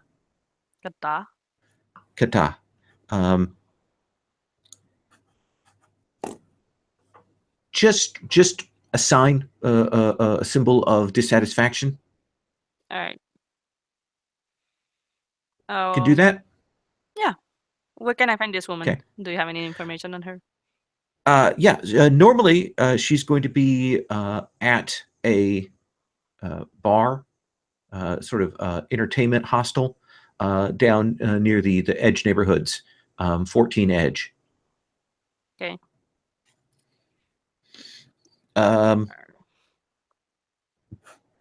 I can pay you a couple of creds up front. Yes. I understand that you're fairly reliable. Yeah. Okay. And what do creds look like? Is it just pure electronic? How do you get creds? I'm guessing credits. I'm not like I can still use some, or I'm not a complete Luddite. It's just I just don't want cybernetics, but I can still use a credit card, or I'm still willing to use credit cards and shit.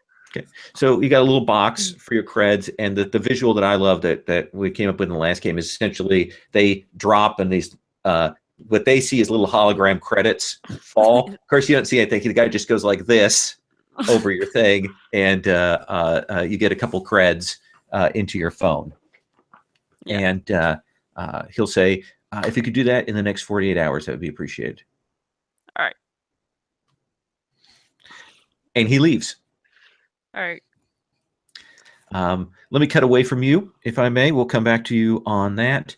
When we come in on you, JB, what is the problem right now going on at the salon? All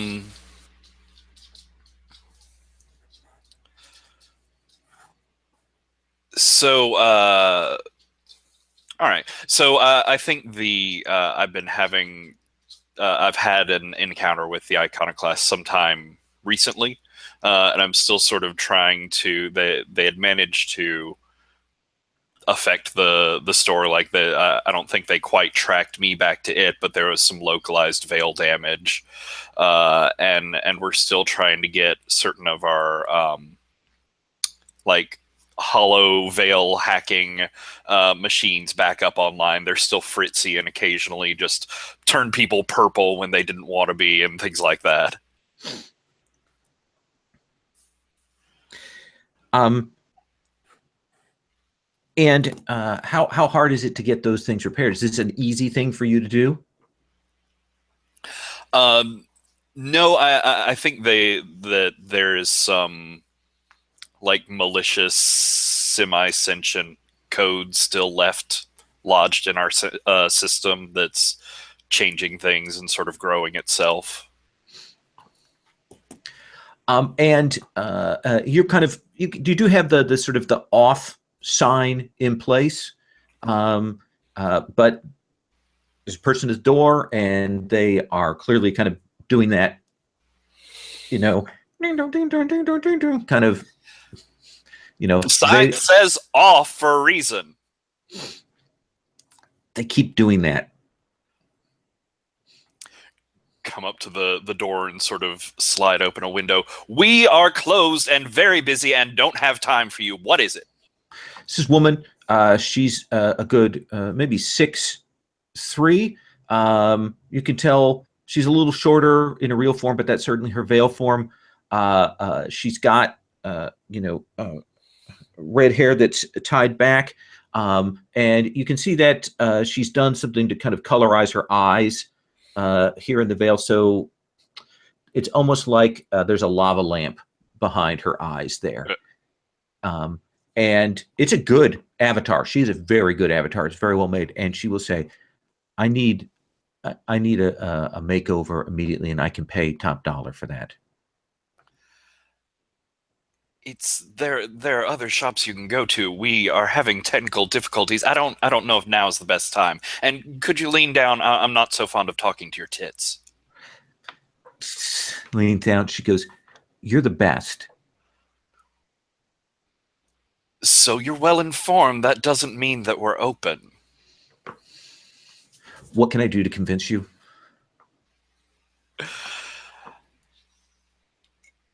You can, and I'll name off some like piece of equipment or something that, a common reboot sort of tech. Okay. You can get me one of those. If I get you one of those, you can do this? If you get me one of those, you can look like anything you want. You can be a tree. You can be a dog. I don't care. She clearly mulls that over, and she'll say, "Okay, I will be back." I'm sure we'll be open when you are. Okay. And she will take off. You will note that when she moves through the street, she's clearly got kind of a high-end avatar because the air and the sidewalk and the stuff around her also changes. She's got one of those veil set of avatar projectors that actually affects the reality around her. So curious, like that seems high end and specialized. Is that something that I would recognize either the tech or like a particular person's hand? Ooh, that's a good question. Why don't you let's have you roll lift the veil. Okay. I think I'm still a little mad at being interrupted. Okay. So let's see. Over so many tabs. Wrong. Hey, that's a 10. Hey. Nice. So that is a very specialty piece of work there. There's a guy named Sadavati, and he's very particular about his clients, and it's very pricey. And you know what she's asking you to do is actually going to screw with that. She's actually asking you to redo that. So that's very odd. Let me give you a follow up on that.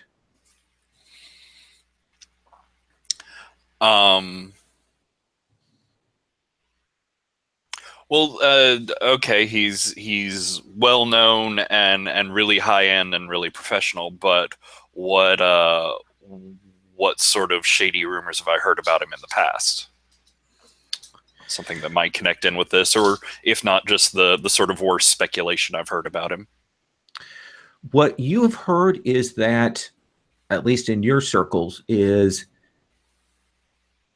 that to kind of keep his position and keep his reputation and maintain his cutting edge stuff, he builds constructs for the veil itself, like the veil with the capital V. Like he designs new forms and new intrusions for the veil. The veil uses and outsources people to create weapons and weirdnesses and changes, and you suspect that he is one of those. Interesting. Does that seem cool? Yeah, that seems very cool. All right. Let's cut you. And by the way, I just want to say, Nobuyasu, when I come back to you, I'm going to do your start a session move. Okay. I just want to tell you that I skipped that, but I am going to come back to that. So where are you, Aladdin, that you are scrounging?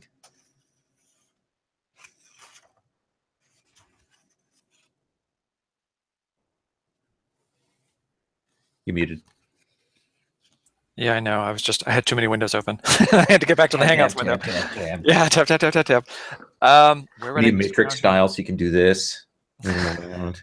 Exactly. I need like a full room screen. I have 2 screens. Sherry has 3 downstairs. So yeah, we're getting there. Where would I be scrounging? Let's see. I think I'm probably I go to the notable cyber implant places where they would get them done, and I go digging through the rejects or whatever they pull out of people, the older stuff. Okay, that's probably one of my bigger places to go. So there are probably those recycling dumpsters that are collected. They're probably protected, so you have to how to get past. What's the typical security on these things that you have to get past?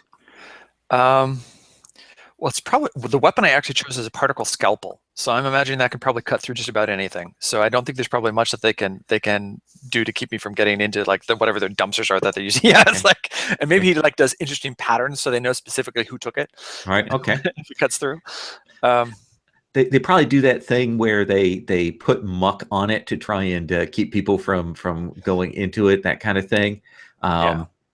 Stuff that maybe breaks it down to is intended over time to break it down to its components. You get in there before that stuff can affect it. All right. Then let's have you roll scrounge. Sherry played 7 sessions with the Catabolist and never made this roll.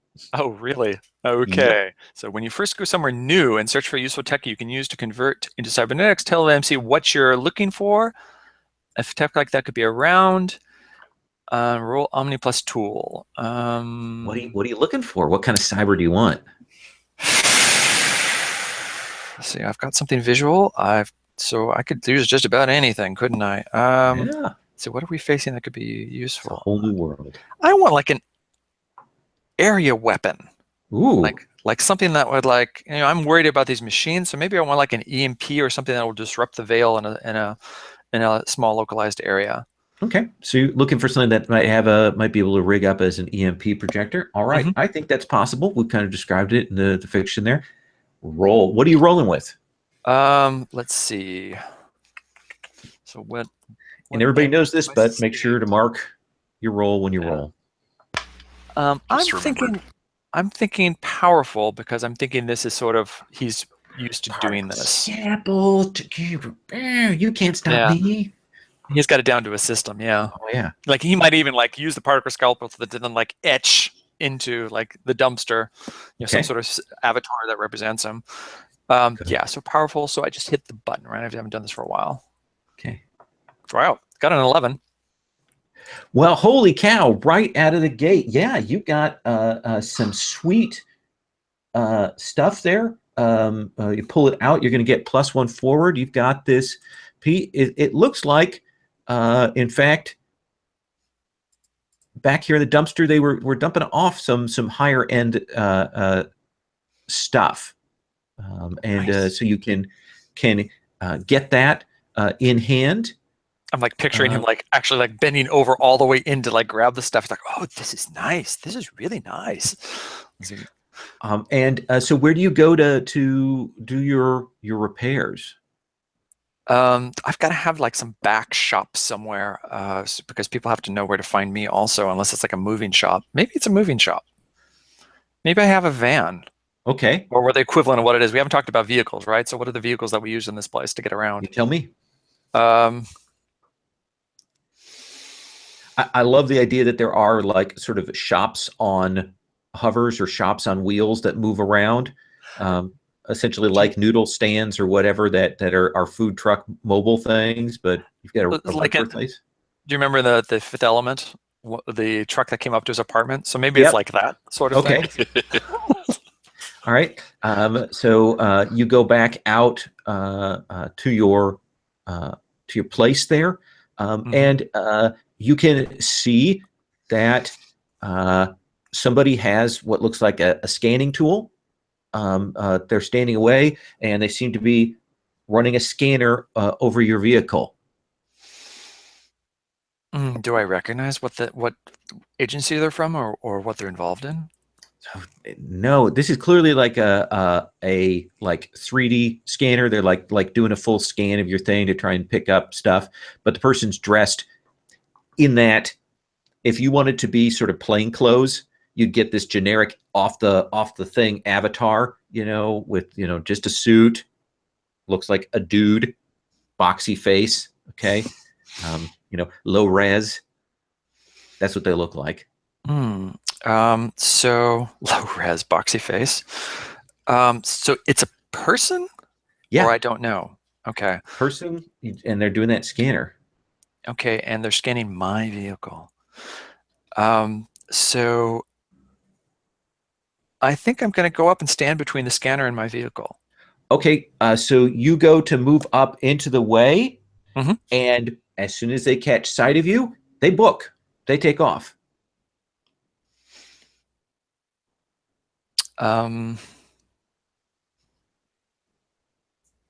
Yeah, no, that's not going to happen. But I've got this satchel of stuff. I'm oh, I guess I'll dump the satchel of stuff in my vehicle and run after him. All right, we'll cut from there. So Prime, where do we usually find you? So Prime is actually very nomadic. We didn't really talk any about cred or my jam. I'm basically a bodyguard hired by Okay. different people. Um, in my veil appearance, I look very normal, but there's something odd as you see me move, something stilted. Most people interpret this as um, heavily enhanced, heavily cybernetic, but of course it's because I have mostly robotic body. So I think at this point, most of the time I would be guarding whoever my patron is. Okay. But let's say you're between jobs. How do you normally get hired? So normally there's a the equivalent of a bar. It's not really a bar. It's a place where people go to trade, and often it's kind of seedy and it's often illicit material. Mm-hmm. And I go there because people aren't going to ask too many questions about um, someone's background. They want to know that you've done a good job. They don't necessarily want to know where you're from. Okay. So you're in there, and actually one of the bartenders, one of the managers of this place, and again, it's probably got all of the holographic, projection sports bar kind of thing going on around. You can change the volume on that. It's got lots of dim lighting and lots of problematic veil things just to make it harder for people to overhear and eavesdrop and things like that. There's a lot of clutter in the veil here. And so when the barman actually walks over to you, there's this weird thing that as he kind of passes through the various zones, his avatar kind of changes as it gets fritzed or goes low res or goes high res, and he comes over to you. And he says, Prime? Yes. Are you between gigs right now, man? I am. My last job finished. Cool. Hey, you come with me, man. We got somebody, a client, okay? Yes. And I kind of stand up and get to that big shape that, Nabarasu kind of taught me and start lumbering through. Yeah. Okay. And he'll walk you back to one of the offices here, and takes you in, and you will see this guy who's putting this package down on this desk, and you will see this woman. She's 6-something, got that red hair. We've already seen her in the scene before. She's getting this weird box, and she'll kind of look up at you, and she'll say, "You're Prime, right?" Prime. Okay. You do bodyguard work? Good. Yes. Okay. Yeah, I need it right now. I need you to come with me. I'll pay you on the gig on that. I've got to be moving out there, and I'm a little worried. I quote double my normal price. She pauses. Okay, we can do that. But you need to come with me now. So he's ready. He goes with her. This scares him. Okay. Because that's kind of a way to tell, what level of danger he's in. So he thinks this is a problem. Yeah. Okay.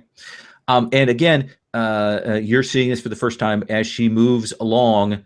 The veil is shifting around her. It's high end, and she is moving. And she goes, "We've got to go to a shop. I've got to get this avatar redone. Let's go out." And she's got a car out there, and she has you bundle in, and it's driverless, so she just puts you in the front. She gets in the back, and takes off, and she will go. So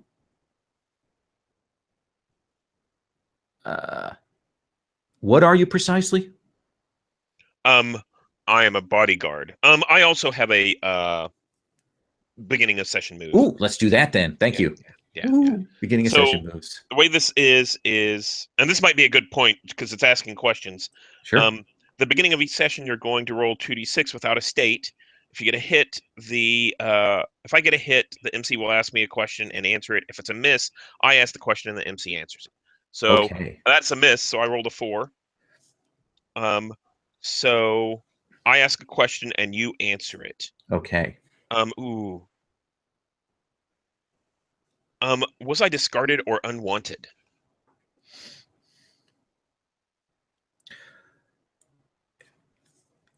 So the question is, were you discarded or unwanted? No.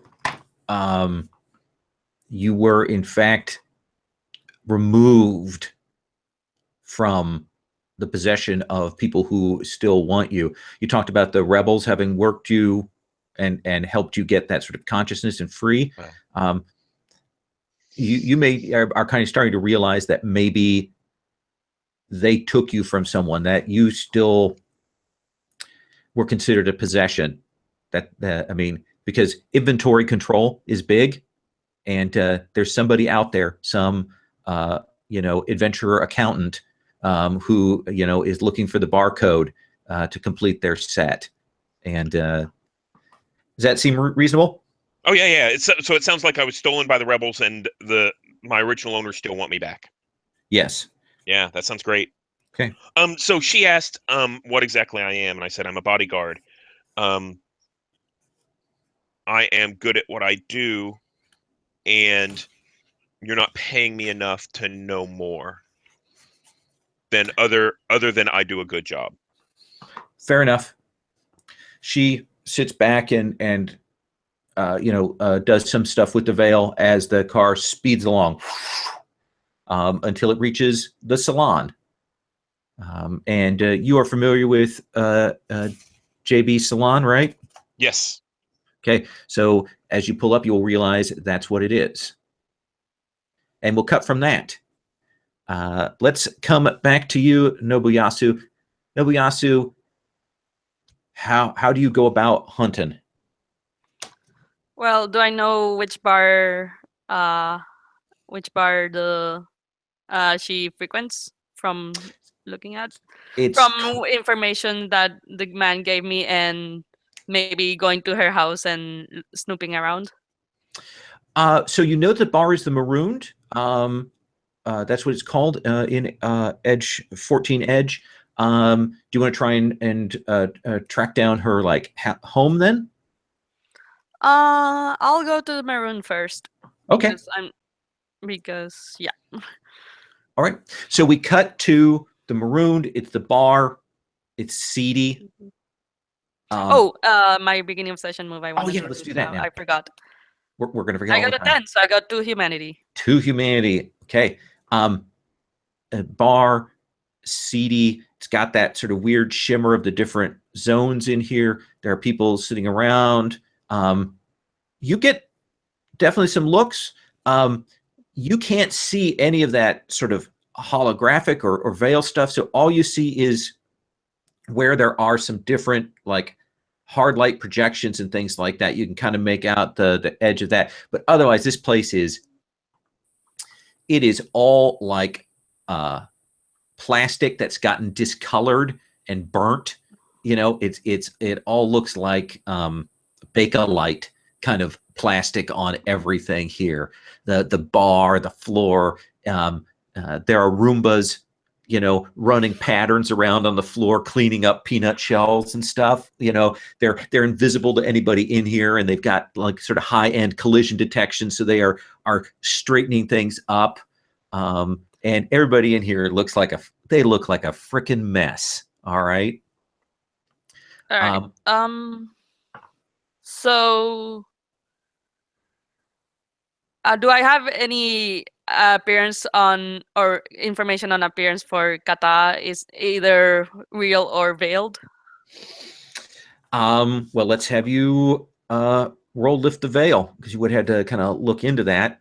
This is one of your things. You would have had to go somewhere to try and get info. I think I would be feeling powerful because I'm in control of the situation. I have no reason to think otherwise. Yeah. Uh, Where would you go to get info? Do you hit the streets? Do you go to like an internet machine cafe, like a portable one that rolls up on you, or what kind of thing? a bit of both, I would say. Okay. All right. Oh wait, Uh, I let's. clicked the wrong thing. Oh no. Okay, here we go. Roll dice. Okay. Normal. And hold on. I am getting this. Okay, hold All right. on. Okay, that's a 9. That's a 9. All right. So I would say you have the vaguely that her avatar is very striking. That she's a tall woman, red hair, and has a high-end avatar. But that's about it. Does that seem good? All right. Yeah. So you definitely have a visual on it. Yeah. So you're there. What do you want to do? I am there and I am asking. I'm go to the bartender. Okay. Hey, what's up? have you seen Kind of Qatar does that recently? thing where he looks at Yeah. you, kind of narrow eyes, because he's trying to Mhm. figuring you must have high-end cyberware that's disguised, figuring that, and kind of definitely gets a little weird vibe there. Have you seen Qatar? Nope. Are you sure about that? And I basically give them this look as in, tell me right now, are you getting beat the fuck up? Okay. Are you gonna get in his face? Are we doing ultimatum? Are you Yeah, ready? ultimatum. Okay. So you get up. What does it look like when you get up in his face? I just look at him intensely, and it's like it's like trying to scare him with just my look. Okay. No movement. Just get still. Get that look. All right. Let's see what happens. What are you rolling with? Powerful. Okay. Because it's like I like I said, I have no reason to think that this is Absolutely. Keep rolling powerful. Let's spike that one. that is 9. That's a 9. All right. So you get a hit. Make you carry out the threat and give you what you want. Okay. So he goes and kind of puts his hand, and puts one hand up, one hand goes under the counter. And he says, okay, Kata's not here. She went out. She's coming back. I grab the hand like that's going under the counter. Okay. You will hear some people standing up behind in the bar. Mm-hmm. Like 3 guys. They're kind of standing up like they're going to start some shit with you. All right. Okay. We're going to cut away from that. You've got a hold of this guy's hand. He's called some people in. Okay. Then let's cut back to, I think the next person that we had in the order was you, Eladine, right? Okay. Eladine, you've got this. This guy he's taken off.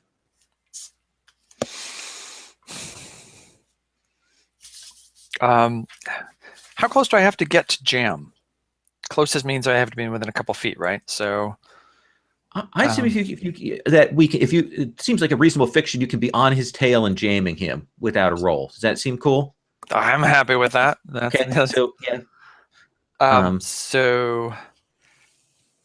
And I'm gonna do.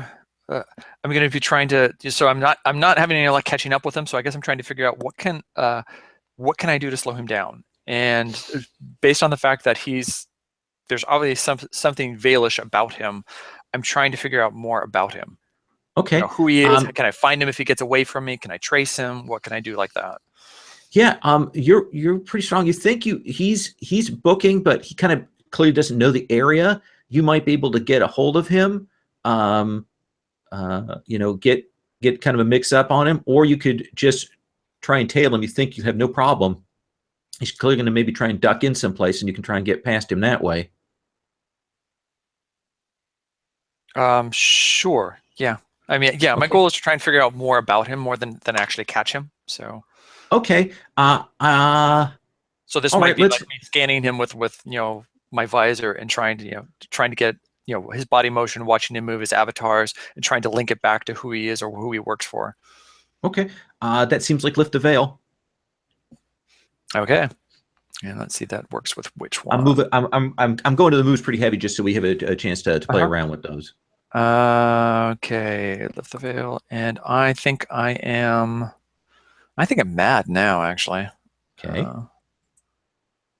Oh, and I got a 10, and that's even with the 0. So that's very nice. You guys are rolling like you're not going to be rolling next time. Yeah. Just telling you that now. So he is very clearly like a freelance contractor, and he's been trying to send that info. The jammer is keeping him from doing a transmit, and he can see that it is. He is armed, and he's clearly he kind of jukes into a bar to try and get himself some space, maybe to set himself up so that he can zot you if you come in. So what do you want to do? I want to roll into the bar so that I'm not at my usual height level. Let's have you roll risk. Okay. And I'll give you +1 forward from that previous sort of info that you got. How does that sound? Oh, okay, cool. Yeah, I'm probably going to need it. Yeah, that +1's still not going to help. That was a 5. So you will kind of roll in, and it isn't this guy that hits you. Okay, it's when you roll in and you kind of smash into what looks like is a bar fight about to start from these guys that are in there, and you're kind of laying on the ground. There are 3 guys that have essentially like stun batons, this kind of typical ASP bar fight things, and you can see your friend turning around and about to get into the mix with them. And where's the scanner guy? The scanner guy's actually by the door. You kind of went past him. Okay. And it looks like he may take advantage of this to try and make a break for it. We'll cut back to you in a moment. You too at this point. So JB, vehicle pulls up. You will see that woman get out. She has a package under her arm, and you will see Prime is with her. Interesting. So as soon as I get out, I recognize JB. We have a relationship. I kind of, I'm behind the client. I nod to him just to show him an affirmative, this is okay. We're on good terms. And she walks up and knocks a little more gently now. All right. I'll come up and open the door. She says, "I like the font on your sign." Oh, thank you. I work hard to stay current. This is what you wished, right? I'll take it and look it over. Does it look good? Oh, yeah. And actually kind of got you a high-end piece. This'll do. If you'll just come, have a seat, give me a few minutes to get everything rebooted. Okay. And she gestures to you, Prime, to come in to follow and watch the place. So what does your place look like? Does it have a back room? Are you taking her back there? Yeah, I think it has like a general waiting area up front, and then the instead of like a hairdresser salon with like, you know, all these stations out in the open, I think these are sort of private. We're stripping apart your appearance and putting it back together, so people aren't really comfortable with being public during that. So I think they are like individual rooms in the back. So I think what I do is I make a show in front of the client of looking for exits, looking for ways of entry, although I already know them because I've been here before. Mm-hmm. And then I set up guard at one particular location that I think might be the easiest to access where they are. Okay. You know that one's just a closet. You've been in there before. And the client will sit down, JB, and she pulls up an image, person, not as tall as her, brunette, kind of plain, looks like maybe like a waitress kind of uniform, that kind of thing.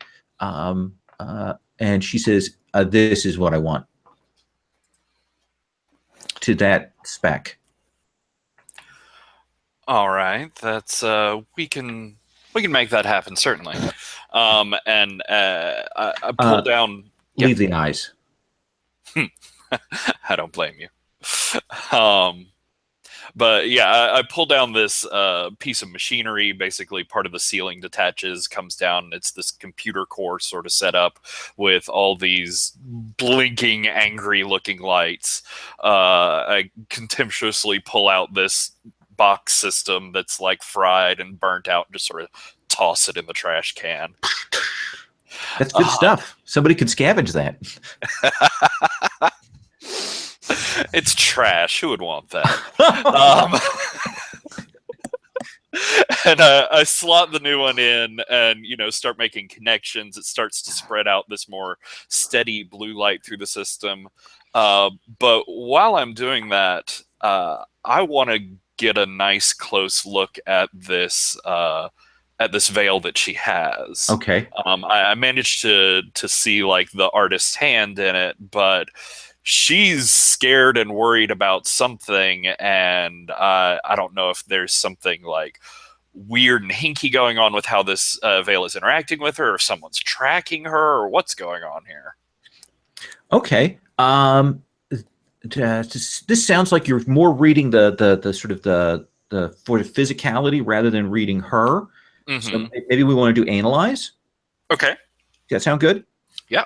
Okay. So before that happens, I'd like to state that I'm also trying to guard what's going on around here. Okay. This would be a kind of investigation kind of thing.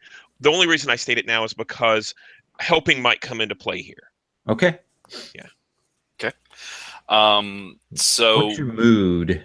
Well, we are in my place. My systems are fixed. This was going to take a lot of money and connections that I didn't want to have to dig into. This is what I do. So Okay. I think I'm feeling pretty powerful right now. All right.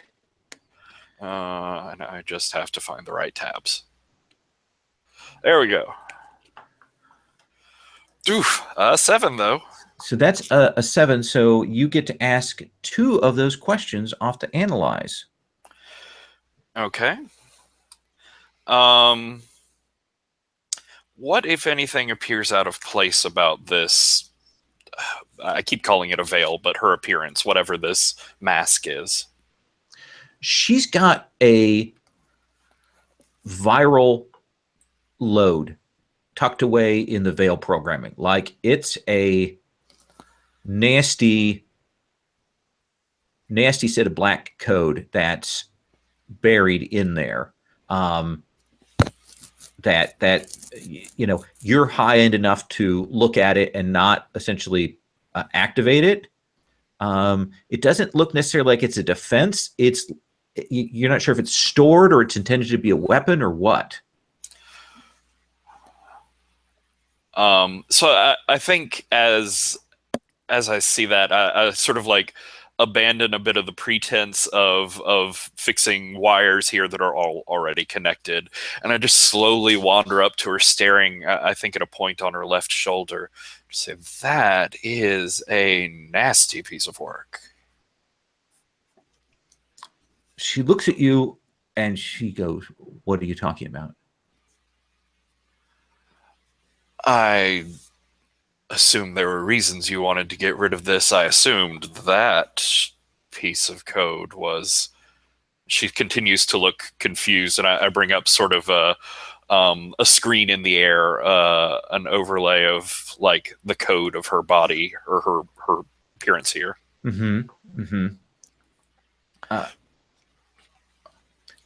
Explain it to me like I'm 6. What is that?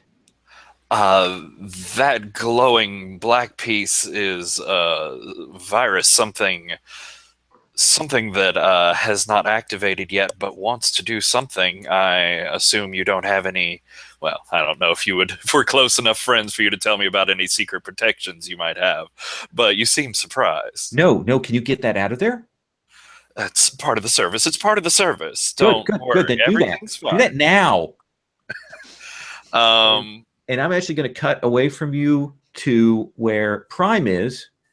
Prime, you're kind of standing at attention, at watch, and threat assessment is probably part of your business a little bit here. Right. Some of the old sort of military things, and you will get this ping. Normally people are walking around, you've got that green light on people, but then you'll get somebody across the street, they're in amber, and they're kind of starting to walk this way, and their little threat assessment gauge goes up from amber up to dark amber up to red. And it looks like they are coming this way, and it looks like they're armed. And what you will get is that as they move across the street, they do a scatter suit, which means that essentially, rather than doing a single avatar, their avatar starts doing all that sort of multiplicity of projections to make it kind of harder to target and see them. And they're moving clearly towards JB's building where you're at. What do you want to do? So I think what happens is as soon as it kind of the threat assessment pops into red, I think that not even consciously he starts stating alert, alert, red alert, red alert. What? And kind of what? and kind of steps up in between the two, pulls his weapon, which is an electro whip, and kind of holds it in both hands, and it kind of sparks a little bit. In the veil, this looks kind of ominous, and then says, "We have intruders. They are prepared. Weapons drawn." This would actually be. Is there a move associated with this, such as an analyze? Or I think there's not enough time to strategize. That takes a day or so. Yep. Yeah. But you could certainly analyze. That seems like a great thing. Here, you've got the threat assessment. This guy's coming up. He's got a bigger piece coming towards you. Let's have you make that roll. What are you rolling with? I'm scared. Okay. I'm only scared. You're only scared. Yeah. There is only fear. That's right. So let me mark scared. And I got a 6 + 1 for scared is 7. Okay. So you get 2 questions and a +1 forward on those questions. And while you're considering, I think I want to know my second question I want to ask. Let's which is, which enemy is the biggest threat here? The possibility of that thing in her triggering, or whatever Prime is seeing? That thing triggering in her. And I do have a follow-up with my Gaze in the Abyss move, which is, I know the answer to most of these questions, I think, but I'm curious, with all this craziness suddenly going on, how close are the iconoclasts? They're not close. This is not directly their handiwork there. There's something else going on here. Okay. Then as it skips back to Prime or whoever, you see JB pulling a knife out of the back of her belt. It sparks up and glows neon, and I just say, I'm going to need you to hold real still right now. Panic. Look, the eyes, the lava lamp eyes get wide when that comes out. All right. Let's do the analyze move from Prime, and then I'm going to cut back to the bar. Okay. How is the attacker vulnerable to me? So right now they're kind of out in the open. They are moving up. They clearly want to do this with some precision. So you have some moments, but once they get up close, they're going to be much more dangerous. Okay. And what is my enemy's true position? Okay, so I'm going to say that you're not going to take any kind of that you can see that suit that's going on. You can kind of read around that, and it looks to you like they're going to get up close and they're going to put some kind of like weapon on the front of this shop to incinerate the shop. Got it. Does that sound good? Yep. Okay. So let's cut back to Nobuyasu. You hear those sounds. We slow motion, you turn around, and then you'll see Aladdin come rolling into frame. I am going to do two things. First, freedom. Okay. I want to get Aladdin out of there. Okay.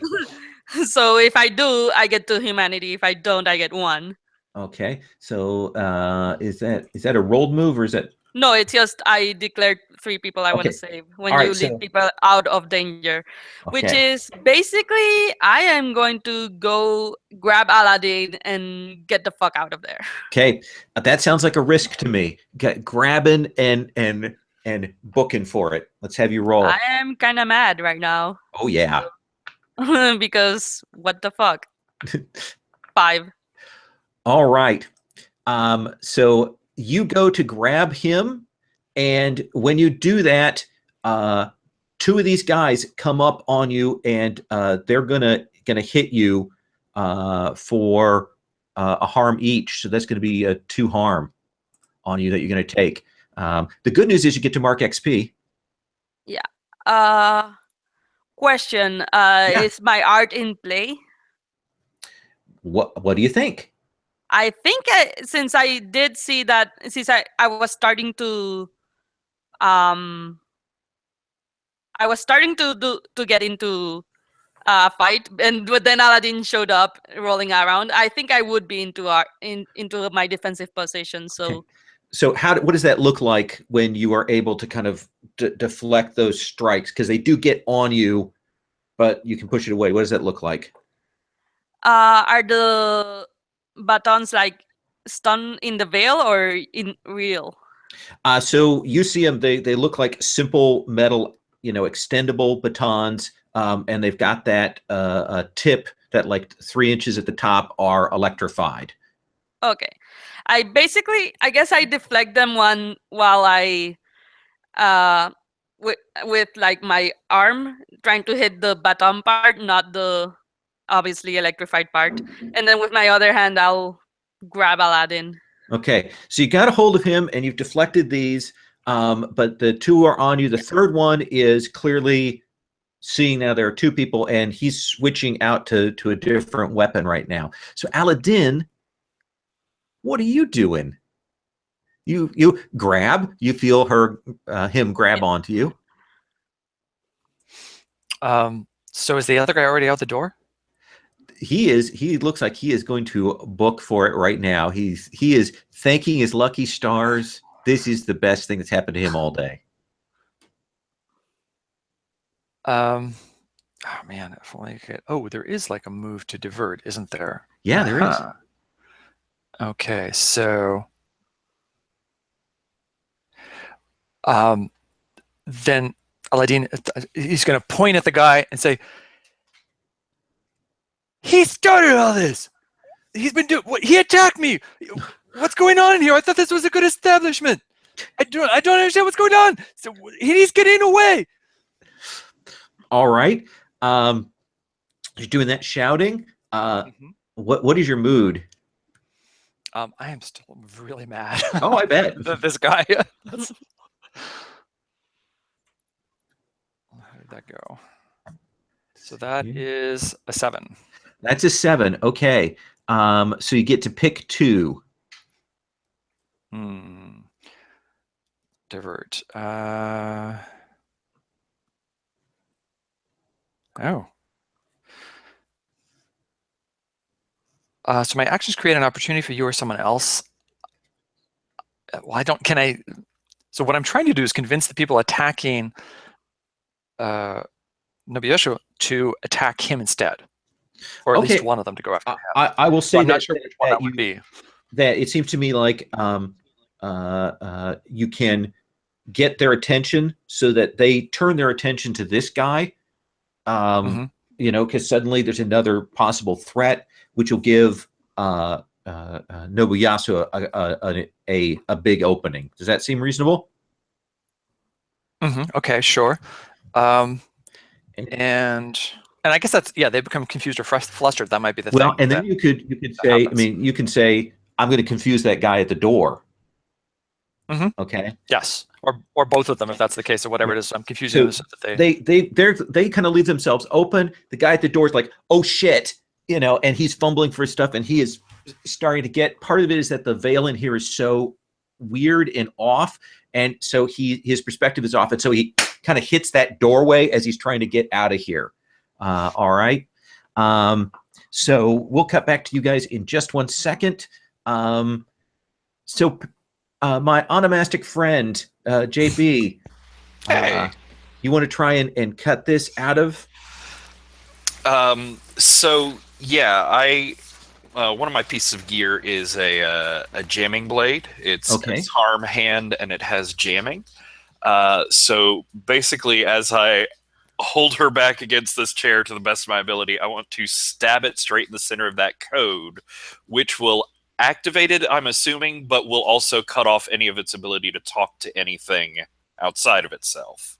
All right. So while it's sort of squirming, I go over to my equipment and start hacking as furiously as possible. All right, let's have you roll. You didn't analyze on this thing, so I'll give you a +1 forward on that. Okay. And what move is this going to be? This is going to be risk. Okay. Oh no, actually. Yeah, let's do it as risk. I don't want to do neutralize. Let's do it as risk. Okay. And let's see.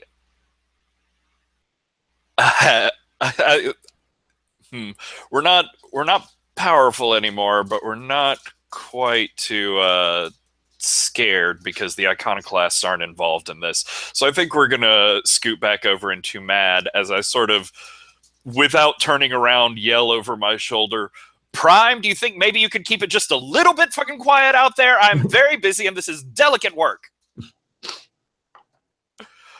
And boop. Let's see. Holy crap. Oh my 13. God. And it will, the second you touch it, you've got it contained, but the second you touch it, it kind of boom, and hits against the limits of this thing, and it is roiling in there, but you've got it held and pull off for the moment. Prime, what are you doing? This guy is moving up to put this essentially like sonic mine on the front of this. Yeah, so basically I'm going to kind of lean over almost like a defensive line does in football. Put my foot against the back of the wall, the door frame, and then push off. I have cybernetic legs that are fast and strong. They're typically used for leaping, but in this case, I'm going to leap horizontally, directly in this guy's face. Okay. My intention is to keep him from getting close enough to deploy his bomb. So would this be a neutralize? Yeah, because you're using force to neutralize a threat, take control of a situation, or maintain hold. And I'm scared. Yeah. Oh, that is a 13. Awesome. So you will hit this guy midsection, and you're just doing physical, so you're going to do a harm there. You get 3 hold and take no harm in the doing. Okay, so I think I'm going to let's force a change of location with 1 hold, so you choose where it goes to. Okay, you guys are out in the middle of the street. Yeah. Okay. Okay. Yeah. That's my car sound effect for the day. Yeah. And then the second hold will be to inflict harm. Yeah, an additional harm. And I think the last one will be impress, dismay, or frighten my opponent. He clearly had no idea what kind of bodyguard you were. He was kind of expecting to get, like somebody to start shooting, and his suit was designed to evade that. But suddenly there's a body that comes out, hits him, and you guys will go crashing to the middle of that street, and he is freaked out. It looks like he's trying to decide whether he just tries to get away or he's trying to assess the situation. So that's where we're at right now. Let's cut back to the bar. So we cut Nobuyasu. Aladdin starts shouting and pointing, and these people are like, what's going on? What do you want to do? I'm still I'm focused on getting away. Okay. Getting Aladdin out of here, getting myself out of here. And yeah. I think this is going to be neutralized because that can force a change of location for you, impress or dismay. That seems like a good thing to do. Yeah, and I'm still mad, so. Oh, yeah. That's a 9. That's a 9. Okay, so you're going to get 2 hold. I will force a change of location. I will spend 1 hold on that, so you decide. Okay. So I'm going to say that rather than, if you leaving the decision in my hands, rather than getting out the door, you have to run deeper into the bar, away from the door. In that case, I'll spend both hold to get out the door. Okay. So you'll get out the door. These guys, because he gave you the advantage, they don't deal harm to you on this round, which is good because it would have dealt 3 harm to you. So essentially that's the fallout from Chris's action. She's dragging you, rushing you out the door, Aladdin. What do you want to do? Wait, what are you doing? I had this under control. I need to get that guy. He was scanning me. They're after me again. I need to get it. I can't let him get that information out. And so I'm gonna be trying to break free and go after that guy. Okay, so you want to kind of maybe try and strike at that guy as you go past? Take control of him? Or you want to do something else? Is his scanner in his hand still? Yeah. Okay, then I want to grab the scanner. That's what I want to do as I'm going past. Okay, then let's have you roll neutralize. Because that can't go wrong. Oh, no, that can go wrong. That's why we're rolling neutralize. Wait, is that just what happened? It is, isn't it? Okay. I got an XP! The good news is you get to mark XP. You don't grab the guy. And I'm going to say that you take a harm, essentially, because you're struggling. You bang against that wall, and that guy books. He is gone. Okay. As you guys get out into the street there, and you guys can break free to safety. Let's cut back to the other team. Tell me, JB, now that you've got a hold of this thing, where do you put it? So it draws out sort of as I get it contained into the knife itself, which its light starts to dim and turn sort of purple from its bright color, and it's got like a blinking timer on the back of it. So I get that, and I have to get it into the computer system itself, where I can transfer this code over to a like prison flash drive sort of jail cell. And I picture it's kind of on the knife, and it's kind of doing that thing where it's actually shaking, and kind of pulling in the veil before you kind of get it in there. Yeah, it's definitely drawing on the power reserves of this thing. Yeah, and you can tell you're going to have to do something serious with this in the near future. But you have that contained, and she's like, "Did you get it? Did you get it?" It's a nasty little fucker, but yeah, it's nothing compared to me. Okay, and she's kind of still panicking right now, but she's staying in the seat. Let me cut to Prime. Prime, what do you want to do? Looks like this guy will if you give him space, he will take off and no longer be a threat, or you can try and KO him. Okay. In this job, I was not hired to take anyone out. I was not hired to find out who was after the client. I was hired to guard the client. I am separated from the client, and I think this is, again, me, I was fully prepared. Oh, sorry about that. I was fully prepared to engage with this guy, and he sees that, and I think I give him the opening to run as I bulk up and look intimidating. Yeah. The second you do that, the second you give him the space where he has a room, he takes off, weaving, running into traffic, does that parkour jump over a car, and takes off into the distance. Is there any way to tag him in any way? Huh, that's interesting. Like a move. Do you have any kind of equipment that would do that? No. Okay. Maybe a probe, which would be looking into. No, that's more social. I'm going to say he's gonna scatter, but you've maybe got some signs, symbols. We can follow up on that next time. That sounds good. Maybe the pieces that are left. By the way, I want to mention that one of the drawbacks of the leg cybernetics is damaging. So I think, JB, whenever I burst out the front of your shop, I did damage to it. Okay. Front doors crashed open. Yeah. That's where I want to stop for today because we're about a quarter till. We'll do beliefs next time. All right. So if you want to think about that, and you can check beliefs for XP off of this session and the following session, and we can double up on that. We'll do roses and thorns at the end of next session, and go through that. Is that okay with everybody? Yeah. Yeah. Okay. We'll take with you on the street. Take with doing that. Does that seem cool? Yeah, it's a good sort of like dust floating climax moment. It's nice. All right.